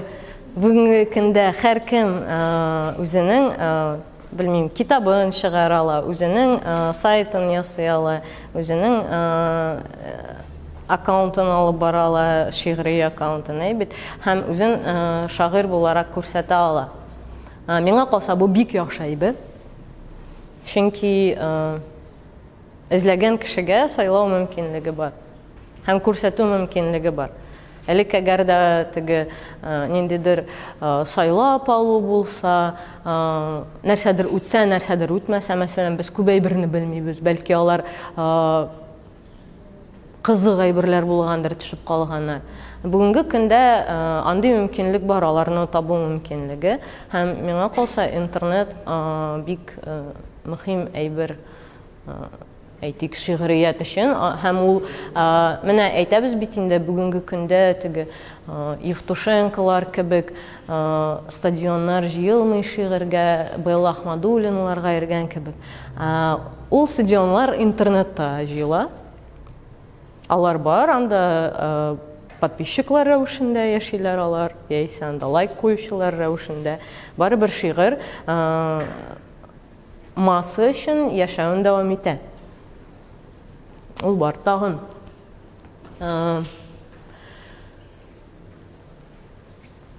Ну, бу тискәре әйберләрне башта әйтеп китик, әйбет ни өчен шигырь, мәсәлән, юкка чыгарга мөмкин. Беренчедән, безнең габгади әйбер, шигырьнең кимәле үзгәрә, сыйфаты үзгәрә, ул үткәнгә кайта бара. Ну, әйтик, безнең шигырьләр күп вакыт арталар, бәлки элек тә шулай булгандыр, теге юбилейларда торып котлау әйтә торган шигырьләргә кайтып калайм. Мәсәлән, мин Мариэльдә, Чувашиядә махсус теге китап кибетләренә кергәндә, күпчелек китаплар шундый шигырьләрдән тупланган иде, анда әйтик. Владимир Яковлевичның туган көненә язылган шигырь, анда кемнең туган көненә язылган шигырь. Һәм шундый андый юнәлеш бар, һәм ул ничектер шигырь дигән төшенчәнең дәрәҗәсен төшерә димме соң. Ну, любой бер шигырь булып кабул ителә башлый. Икенчедән, безнең тел үзгәрә.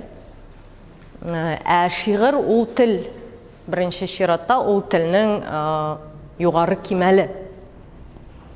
Тел яши шигърияттә, ул үсә шигърияттә, ул саклана шигърияттә, ул телнең иң сайлап алынган пласты дип әйтик. Бүгенге көндә безнең аралашу теле күпкә гадиләшә бара. Көн сайын гадиләшә. Без күпчелек очракта татарча язылган шигырьне инде аңламыйбыз. Чөнки безнең аралашу теле белән шигърият теле арасында упкын барлыкка килә. Бу миңа калса шулай ук теге шигъриятның кешедән ераклашуына китерә һәм бер куркыныч булып торадыр дип уйлыйм мин. Һәм әлбәттә кеше үзгәрә үзе.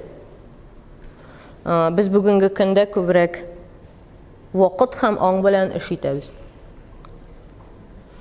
Безнең бөтен нәрсә көйләнгән баш белән эшләүгә күпчелек.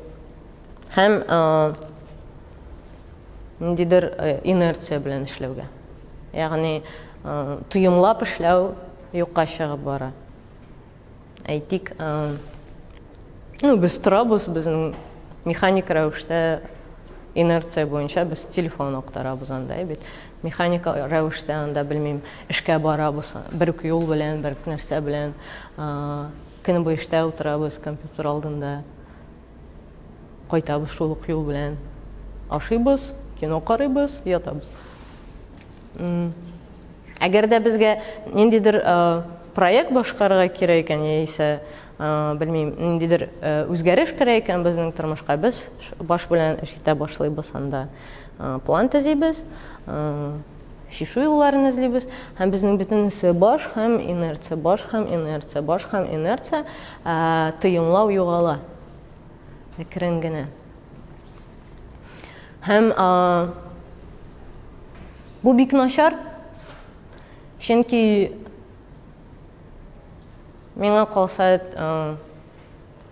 бүгенге көндә машиналар, компьютерлар, робототехника үсә. Һәм бер көнне шундый ук функцияны башкара торган роботлар барлыкка киләчәк. Алар да шулай ук эшли алачак, көйләнгән рәвештә. Телефон актарачак, эшкә бара, кайта, ята. Ул әйберләрне, өйрәтү җиңел роботка. Берәйберне өйрәтү авыр роботка, ул тыйымлауны әлегә. Чөнки аның формулалары бик ачык түгел, ул ачыкланмаган өлкә. Һәм шуңа күрә, әгәр дә без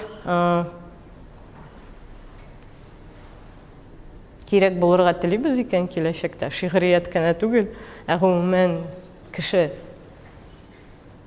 Миңа калса шигърият ул кешегә кирәк. Һәм шигърият үсәргә тиеш, үзгәрергә тиеш. Ни рәвешле ул үзгәрергә мөмкин?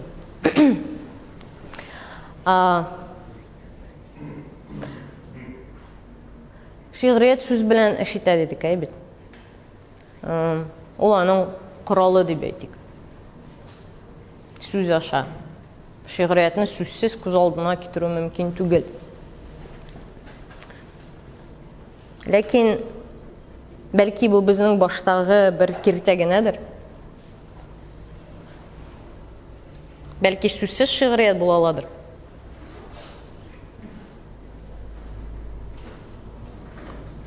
Бәлки без үсештән туктап торабыздыр, менә шуңа без уйлаганга шигърият сүз белән генә булырга тиеш.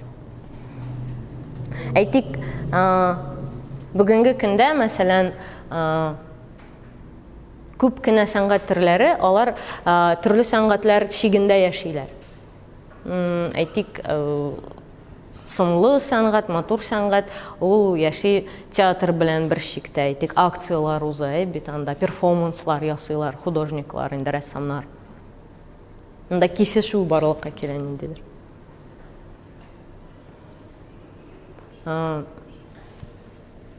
Театр белән шигъриятның кисешүе бүгінгі көндә бармы?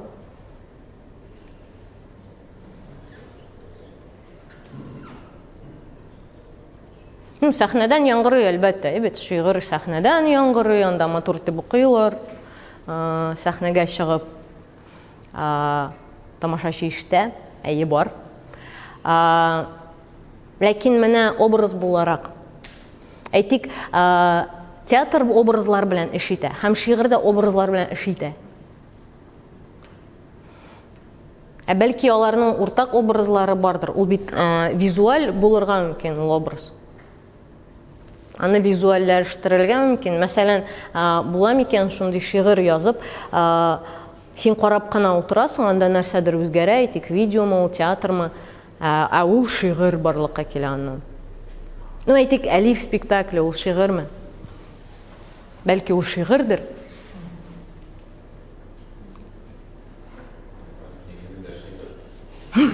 Нигезендә шигырь, менә ни буларак, визуаль образ буларак, бәлки ул шигырьдер.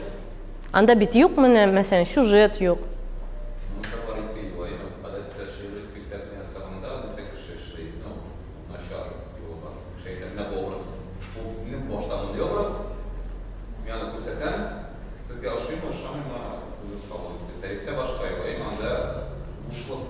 Әйе.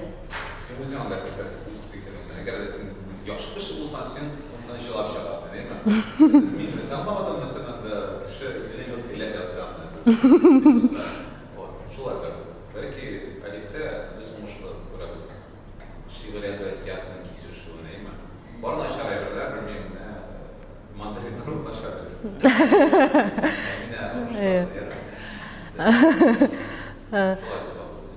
Ne mene? Sen onun için de şiir ya yukarıda tiyatro bulmamak tiyatro var şiir yukarıda.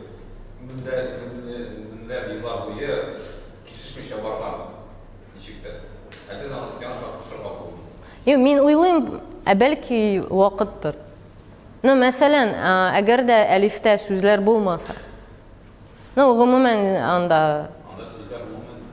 Ул бит син әгәр тыңласаң, белеп тыңласаң, син аларны ишетәсең инде әлбәттә. Но тыңламасаң, син ул сүзләрне аерым-ачык ишетмисең дә, аңламыйсың да нәрсә анда әйтелгәнен. Ләкин синдә ниндидер тойымлау барлыкка килә. Син бит аңлап утырмыйсың, хәзер менә анда белмим. Бу базарга барды хәзер, менә алдадылар, шуны анда бит юк сюжет бернинди дә. Син карыйсың хәрәкәтләргә. Һәм синдә ниндидер тойымлау барлыкка килә, тойгы, син ниндидер кичерәсең. Аңлашылмаган. Анда бары тик ут, ком, белмим, нурбәт һәм хәрәкәтләр, һәм музыка.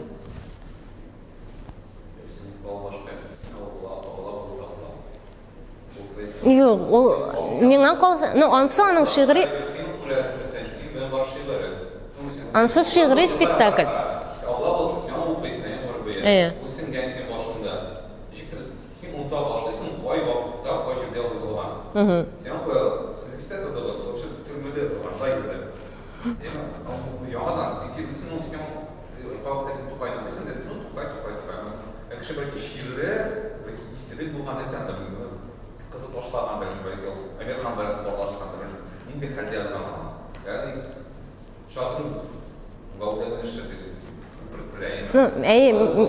Кара, ул шигъри спектакль һәм анда өстәмә ниндидер пласт кабул итү өчен өстәмә пласт. Ләкин ул шигъри спектакль булып кала, ул шигырь була алмый.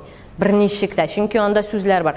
Мин уйлыйм, мәсәлән, шигырьне сүз белән язмаска, образ белән язарга.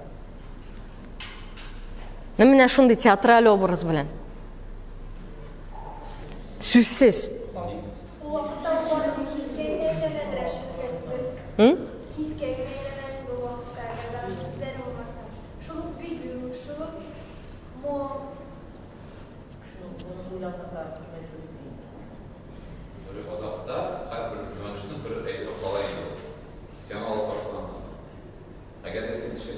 Әйе, мен уйлыйм нәрсә Мен уйлыйм, нәрсә калырга тиеш шигырьдә менә төп әйбер булып, сүзме ул, образмы ул, формамы ул?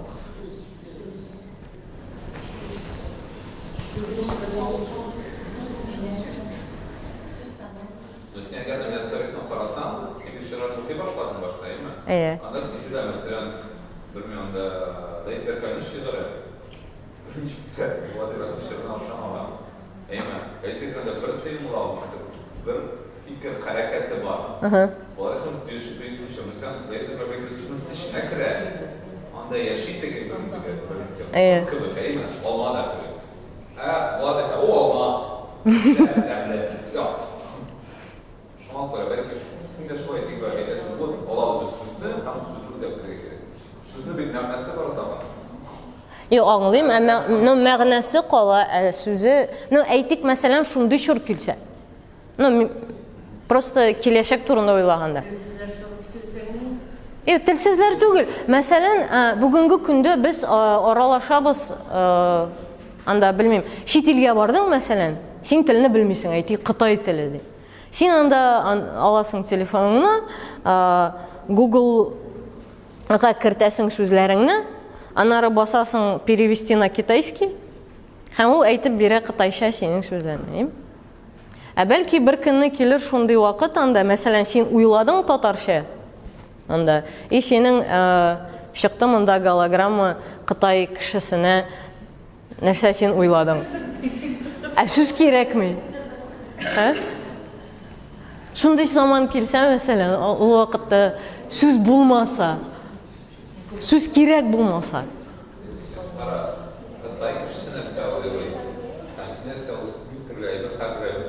Әйе, ләкин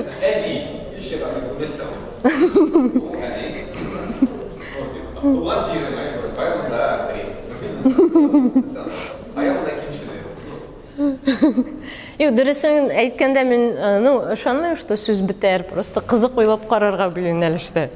Әгәр дә вдруг бетсә, һәм шигырь башка формада, башка тәндә яши алыр микән, юк микән дигән.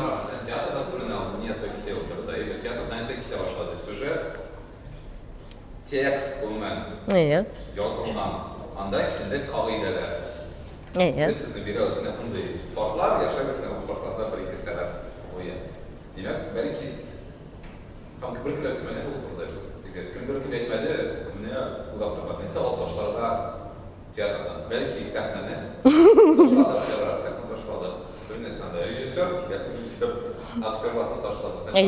Һәм кешеләр шул юнәлештә уйлыйлар.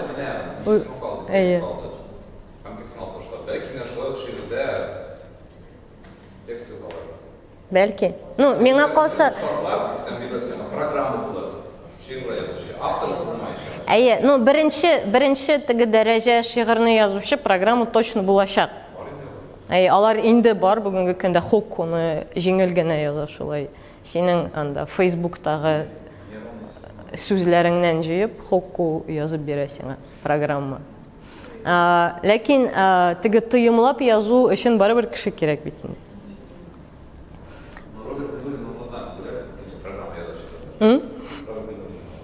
Нейронная сеть. Роберт язачак. Җиңел генә. Hayır. 70% ayırmanı sezmeyecekti. Bir 30% belki sezer ayırma. Sen sayıda bir yaklaşarsın da 60 yıldan da şunu şey var. Ama bir bir şey yazmam. Çünkü ne gibi yüklü ramazan en sonunda şöyle bir var.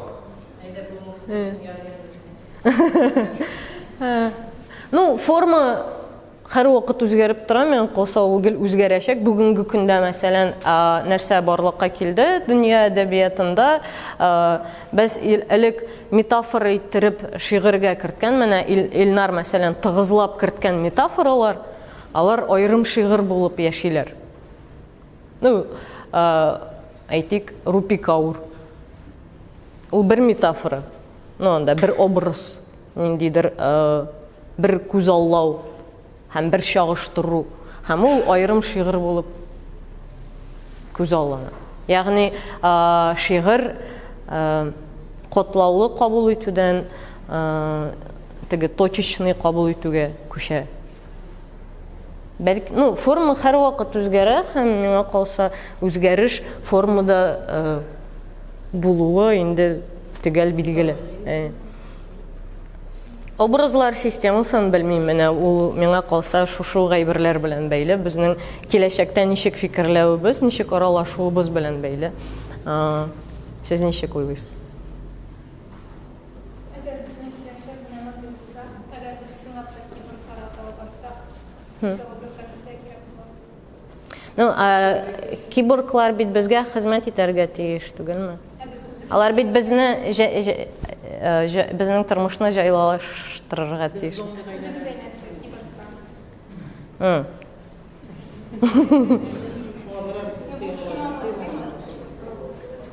Мин уйлыйм, без үзебез ничектер әйләнербез дип, һәр хәлдә, белмим, ул безгә кирәкме киборгка әйләнү? Ни эшләп сез алай уйладыгыз, без киборгка әйләнәбез дип? Юк, мин әйттем, безнең конкуренция булачак дип, көчле киборглар тарафыннан. Әйтик, алар шигырь яза икән, без нәрсәгә кирәк? Мин лучше бесплатно киборгны эшләтәм. Бушка. Программага кушам язарга, нигә миңа кешегә кушарганы язарга?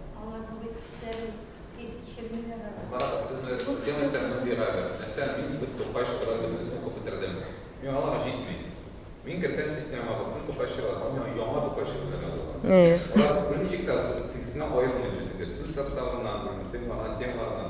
Син раскладкан оқыйсыз, сез әйтәсез, миңа кирәк, яңа хисләр. Ләкин кеше әйтә инде, нинди сен ошый. Син инде тапсың, димме?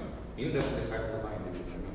Сен әйтәсең, аласың да сен токташны, кем токташка ошаган бездә хәзерге вакытта әйтә. Мәсәлән, укыйсың да әйтәсең, мен токташ шәхсән дип инде. Siz bir bir hissler izlemişsiniz, şındıkını izlemişsiniz. Siz yakmayı bir izlemişsiniz. Yok, hissizlisin indi barabir. Robotlar yazılan şiirler birinci doğrulmaz diyorsun ki de belki orada büyük muhatır şiirler olar. Siz alarda izleriz, üzeriz mesela kıtsayız. Bir kişi, üyesin budur, müzüm yazın ki budur. Robot yazılırsa bulursun, bu dolaşımda kadar. Миңа калса вообще аерылмаячак, 70% просто кабул итәчәк кеше язган кебек итеп.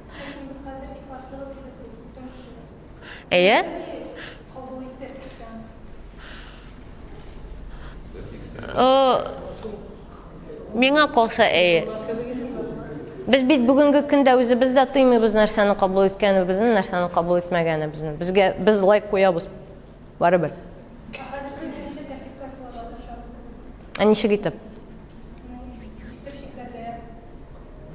Монда шәхси шикләү генә булырга мөмкин. Син үз эшеңнән генә эшләсәң, чөнки без теге совет чорындагыча бергәләп җыелып, сөйләшеп, әйдәгез шиклик дип, алай бер кайчан да эшләмәячәкбез. Һәм белмим, ул эшкә үсештән генә килергә мөмкин. Һәр кеше аерым үз эшеннән эшләсә генә, ихлас рәвештә. Ниндидер 30%-ка. Анарысын шундый момент булырга мөмкин. Мәсәлән, без машинага кертик, ул яза, анда Тукайча яза, Такташча яза, анда тагын ничекчә яза. Ләкин ул бит шик, әгәр дә ниндидер яңа авторлар барлыкка килми икән, без шул булган әйбер белән генә яшәячәкбез. Әйтик, Тукайча шигырьләр белән яшәячәкбез, Такташча шигырьләр белән яшәячәкбез, Мөхәммәтшинча шигырьләр белән. Миңа калса бар. Үсеш бар. Без бит, гомумән, менә бу слайдтан соң килә торган слайд. Ул шул әйбер турында без шигъриятне ихтияҗ бармы дип без әйбет. Мин әйттем, менә мин үзем кабул итәм. Иҗатны 3 юнәлештә беренче ул ихтияҗ булган иҗат. Әйтик, халык таләп иткән, анда стадионнар сораган иҗат. Икенчесе, ул шушы иҗатны үстерә торган иҗат. Өченчесе, ул бөтен дөнья иҗатын үзгәртә торган иҗат. Бусы һәм бусы халыкка кирәк түгел, беренчесе генә кирәк. Безгә әйтик, гади укучы буларак беренчесе генә кирәк. Ләкин булары булмаса, кешелектә үсеш булмый. Кешелек үсми. Һәм әгәр дә менә икенче төр иҗат булмаса, милләт үсми. Әйтик, татар гел үзе ябылып кына Тукайча гына язса, татар шул Тукайлыкта бетәчәк, үсмәячәк. Аңа яңа кан кирәк һәр вакыт яңа кан кирәк. Ул калышмаска тиеш. Ни өчен бүген безнең, белмим, Нобель премиясе лауреатлары юк? Әгәр дә без шундый үскән милләт икәнбез. Шундый традицияга таянып үскән. Ни өчен башкаларда бар, бездә юк? Татар шигыре ни өчен танылмаган дөнья күләмендә? Әгәр дә бездә шундый зур үсеш икән. Аңламаганга гынамы? Нәрсә алар кытайларны аңлыйлармы, терекләрнең телен аңлыйлармы? Әгәр дә милләт үзе генә ябылып, үзен бийек итеп яши икән, ул югалуга юл шундый бер юнәлеш ала. Һәм иң теге югары стадия, әгәр дә милләт бөтен кешелек өчен нәрсәдер яңа бер уйлап чыгарса. Шул вакытта ул аның өлеше була шушы безнең планетада дип әйтик. Дөньяны аңлауда. Безнең планетаның төп максаты дөньяны аңлау, шушы планетаны аңлау, ничек оешкан ул. Һәм безнең бөтен, белмим, булган функцияларыбыз, булган профессияларыбыз шушы планетаны аңлауга корылган.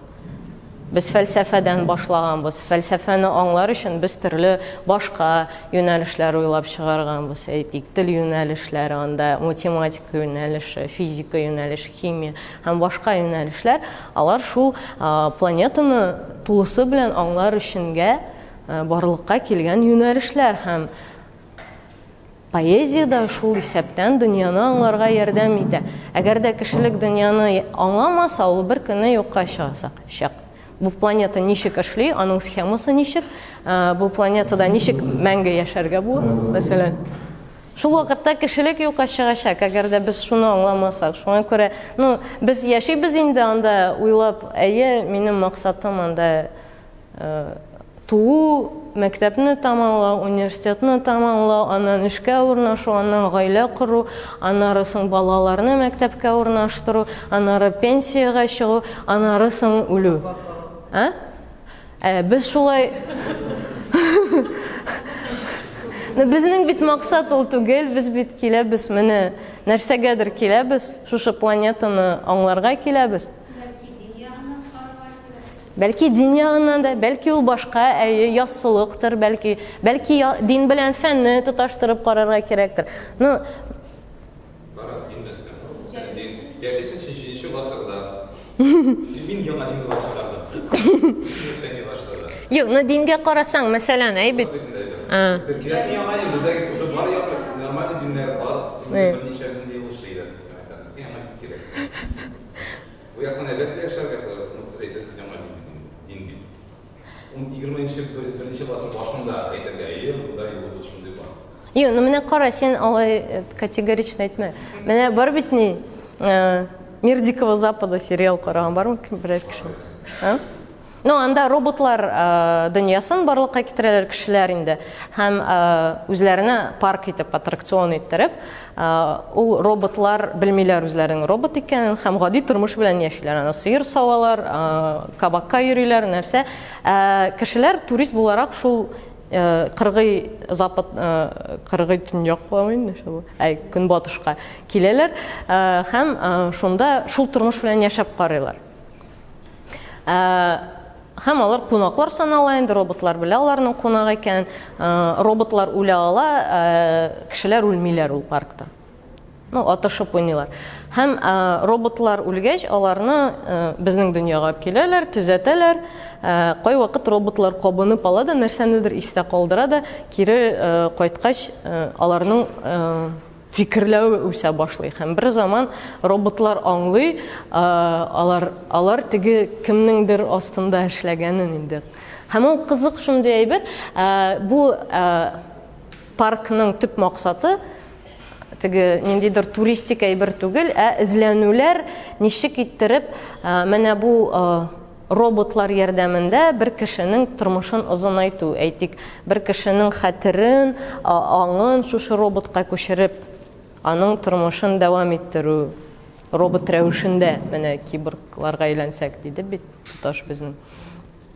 Һәм, ягъни мәңгелек яшәү ысулын эзләү.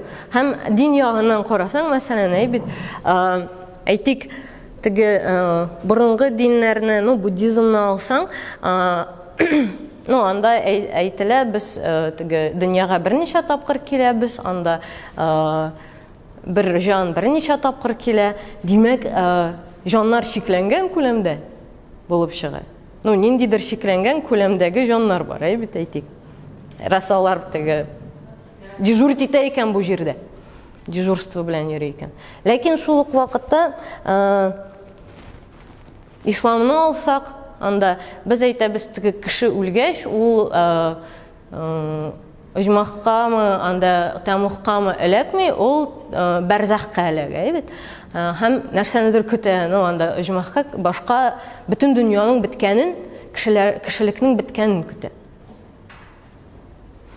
Һәм хәзер бу ике әйберне чагыштырып карасаң, бәлки ул көтәдер җирдә, мәсәлән, бәлки безнең максат җирдә мәңгелек тормыш төзеп караудыр. Мәңге яшәсә, мәсәлән, бер кеше, башка җаннарда монда төшеп бетәчәк тә, монда бөтен, алар бит шикләнгән, алар шул күләмнән артмай яшәгән иде. Димәк, бөтен кешеләр дә җирдә яшәячәк мәңгелек булгач. Һәм шул вакытта бәлки җәннәт булачактыр. Кызык шундый фикер кергә мөмкин, әгәр дә без дин белән шундый футуристик нәрсәләрне чагыштырып ниткәсәк. Бәлки дин шул турыда сөйлидер безгә.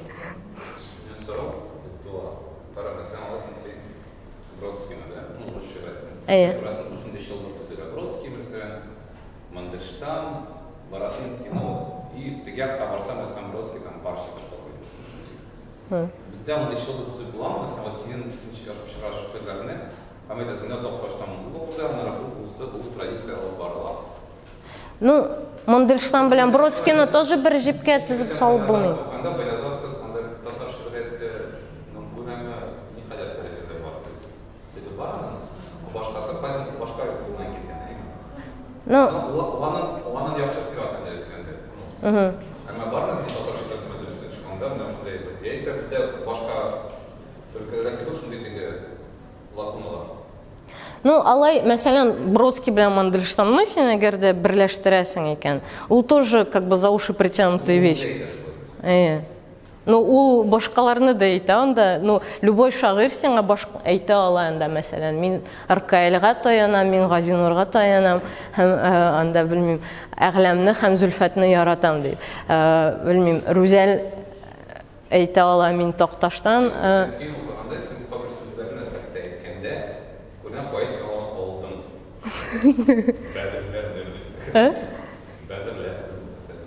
Кайдан? Әйме?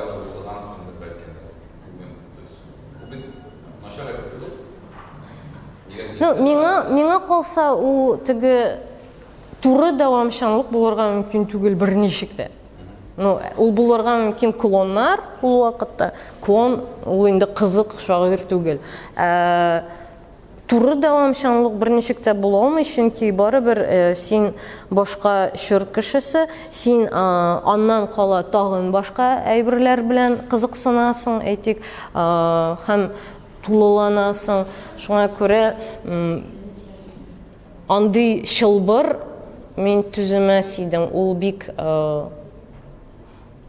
теге менә безнең әдәбият фәнендәге, әйтик, синең ничә яшьигең бар, синең постмодернизм яшьигең бар, модернизм яшьигең бар, анда белмим, имажинизм яшьигең бар, һәм син шуларга тутырасың, теге помидорны бүлгән сыман, яисә анда яшелчәләрне, бусы кызыл яшелчәләр өчен, бусы анда борщ та керә, белмим, кызыл помидор да керә, бусы яшел ниләр өчен, кабачок та керә монда, кыяр да керә һәм башкасы.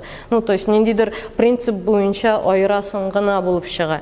Ләкин аның теге тулысынча шушы юнәлешкә, анда белмим, токташ юнәлешенә туры килүен дәлилләп булмыйдыр. Миңа калса токташ кына үзенең дәвамчысы булырга мөмкин.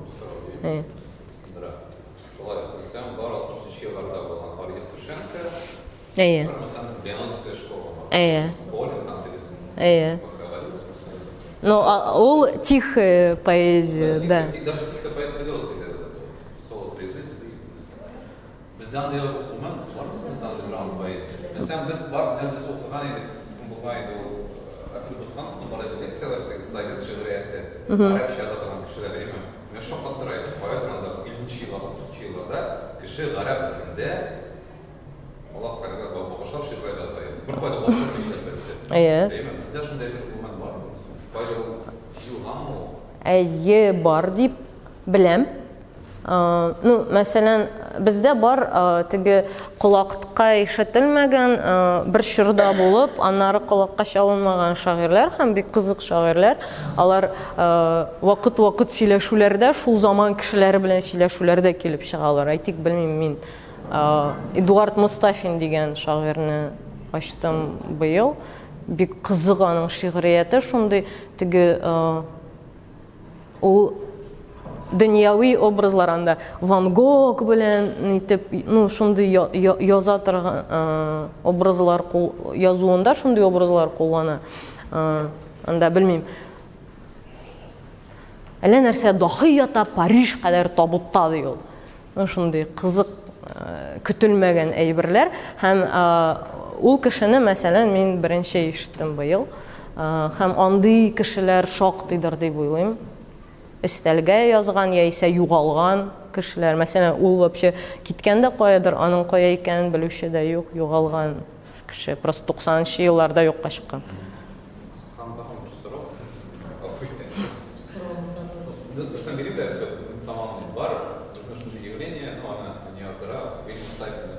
Кем?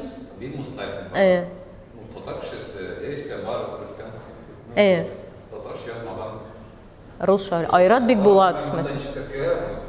Яисә бар Бикбулатов. Берләнә мин теге татар шагыйрь. Ул татар шагыйрь, татар шагыйрь. Татар бар. Мин гомумән шигырьне, мәсәлән, милләткә аеру яклы түгел. Тел ул сүз коралы дидек шигырьнең. Шул телдә язу, син нинди тел белән эшлисең, шул телдә тудырасың. Мин милләткә бүлмәс идем, һәр хәлдә иҗатны без бөтенебез бер эш эшлибез, бер юнәлештә эшлибез һәм анда руста барлыкка киләме, ул яңа ниндидер кызыклы әйбер татарда барлыкка киләме, яисә анда белмим мариларда барлыкка киләме, ул барыбер кызык һәм барыбер шигърияткә тәэсир итә. Анда әйтик, белмим, айди мәсәлән, әйбит. Һәм шуаш шагыйрь. Һәм мин белмәс идем, бары тик, ну, тел ул эзләнү коралы гына. Миңа калса, һәр хәлдә шигърият.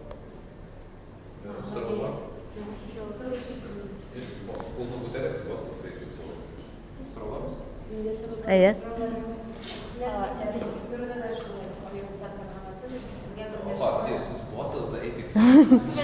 Архитектура birinci derste biz bittik. Anda da şöyle bir ameliyette ayırmana Tatar'ın neyi yok.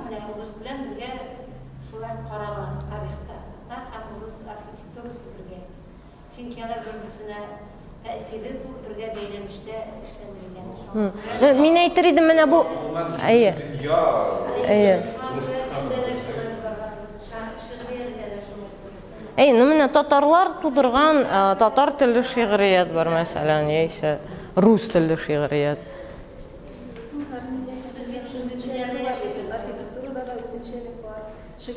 Бар, иә.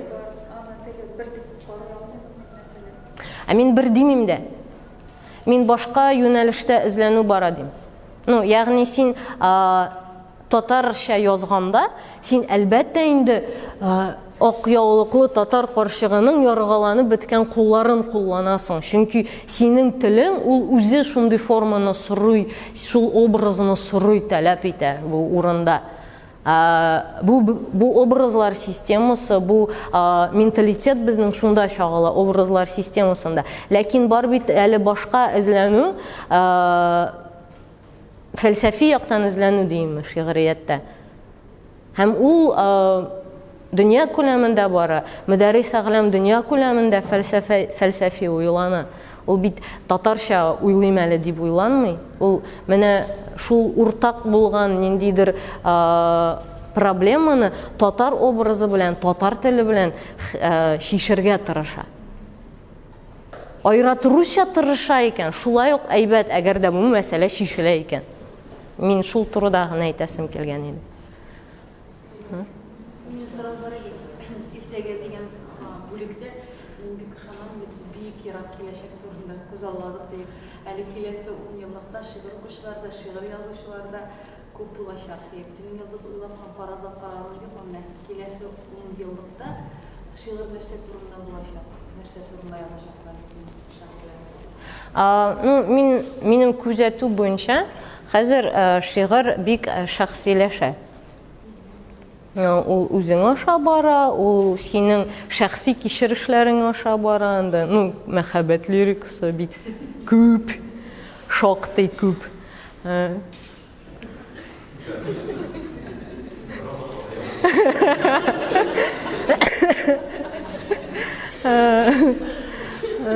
Һәр хәлдә, ну, бездә дә ул шулай. Ну, әгәр дә алсаң, мәсәлән, бүгенге көндә шигърияткә килгән кешеләрне, ул күбрәк теге шәхси кичереш.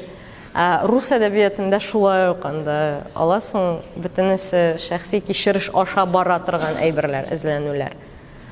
Бәлки менә шул теге ихласлык эзләү, сез әйткән ихласлык эзләү шул шәхси кичереш аша барадыр, белмим. Но мин шундыйны күзәтәм. Һәм ул дәвам итәрдер кебек.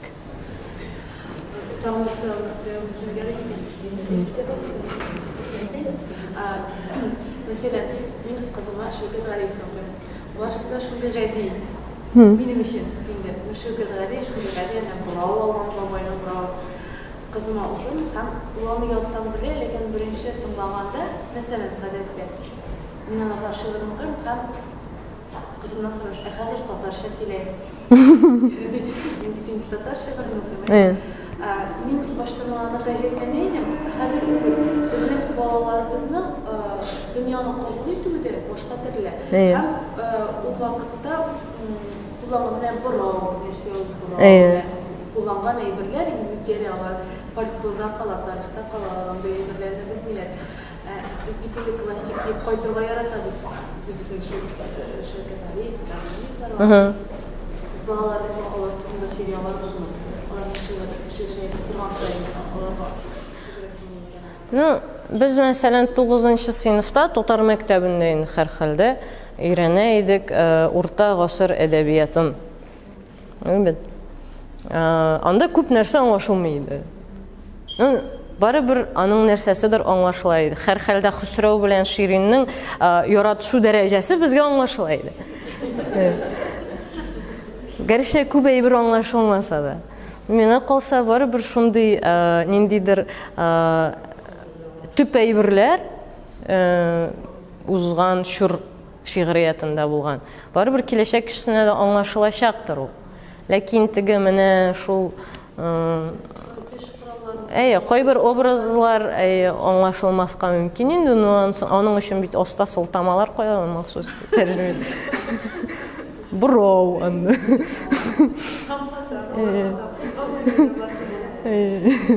Интерактив шундый. Но мин үз-үземне анализлый алмыйм инде. Алай дөрес булмастыр ул. Мин бары тик шигырь генә укый алам, бу очрашуны тәмамлап.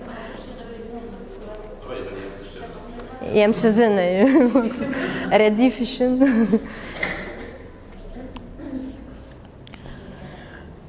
Түштөгіші бұ күн, сәйір һәм ят. Кішілерінің қарашлары сенің аша. Сенің аша елмаялар бір-бірсіне. Тезлігінде кемітмейше яқынлаша машиналар, утлар яна, қызыл-қызыл қозғалмай тұр суларға да қима.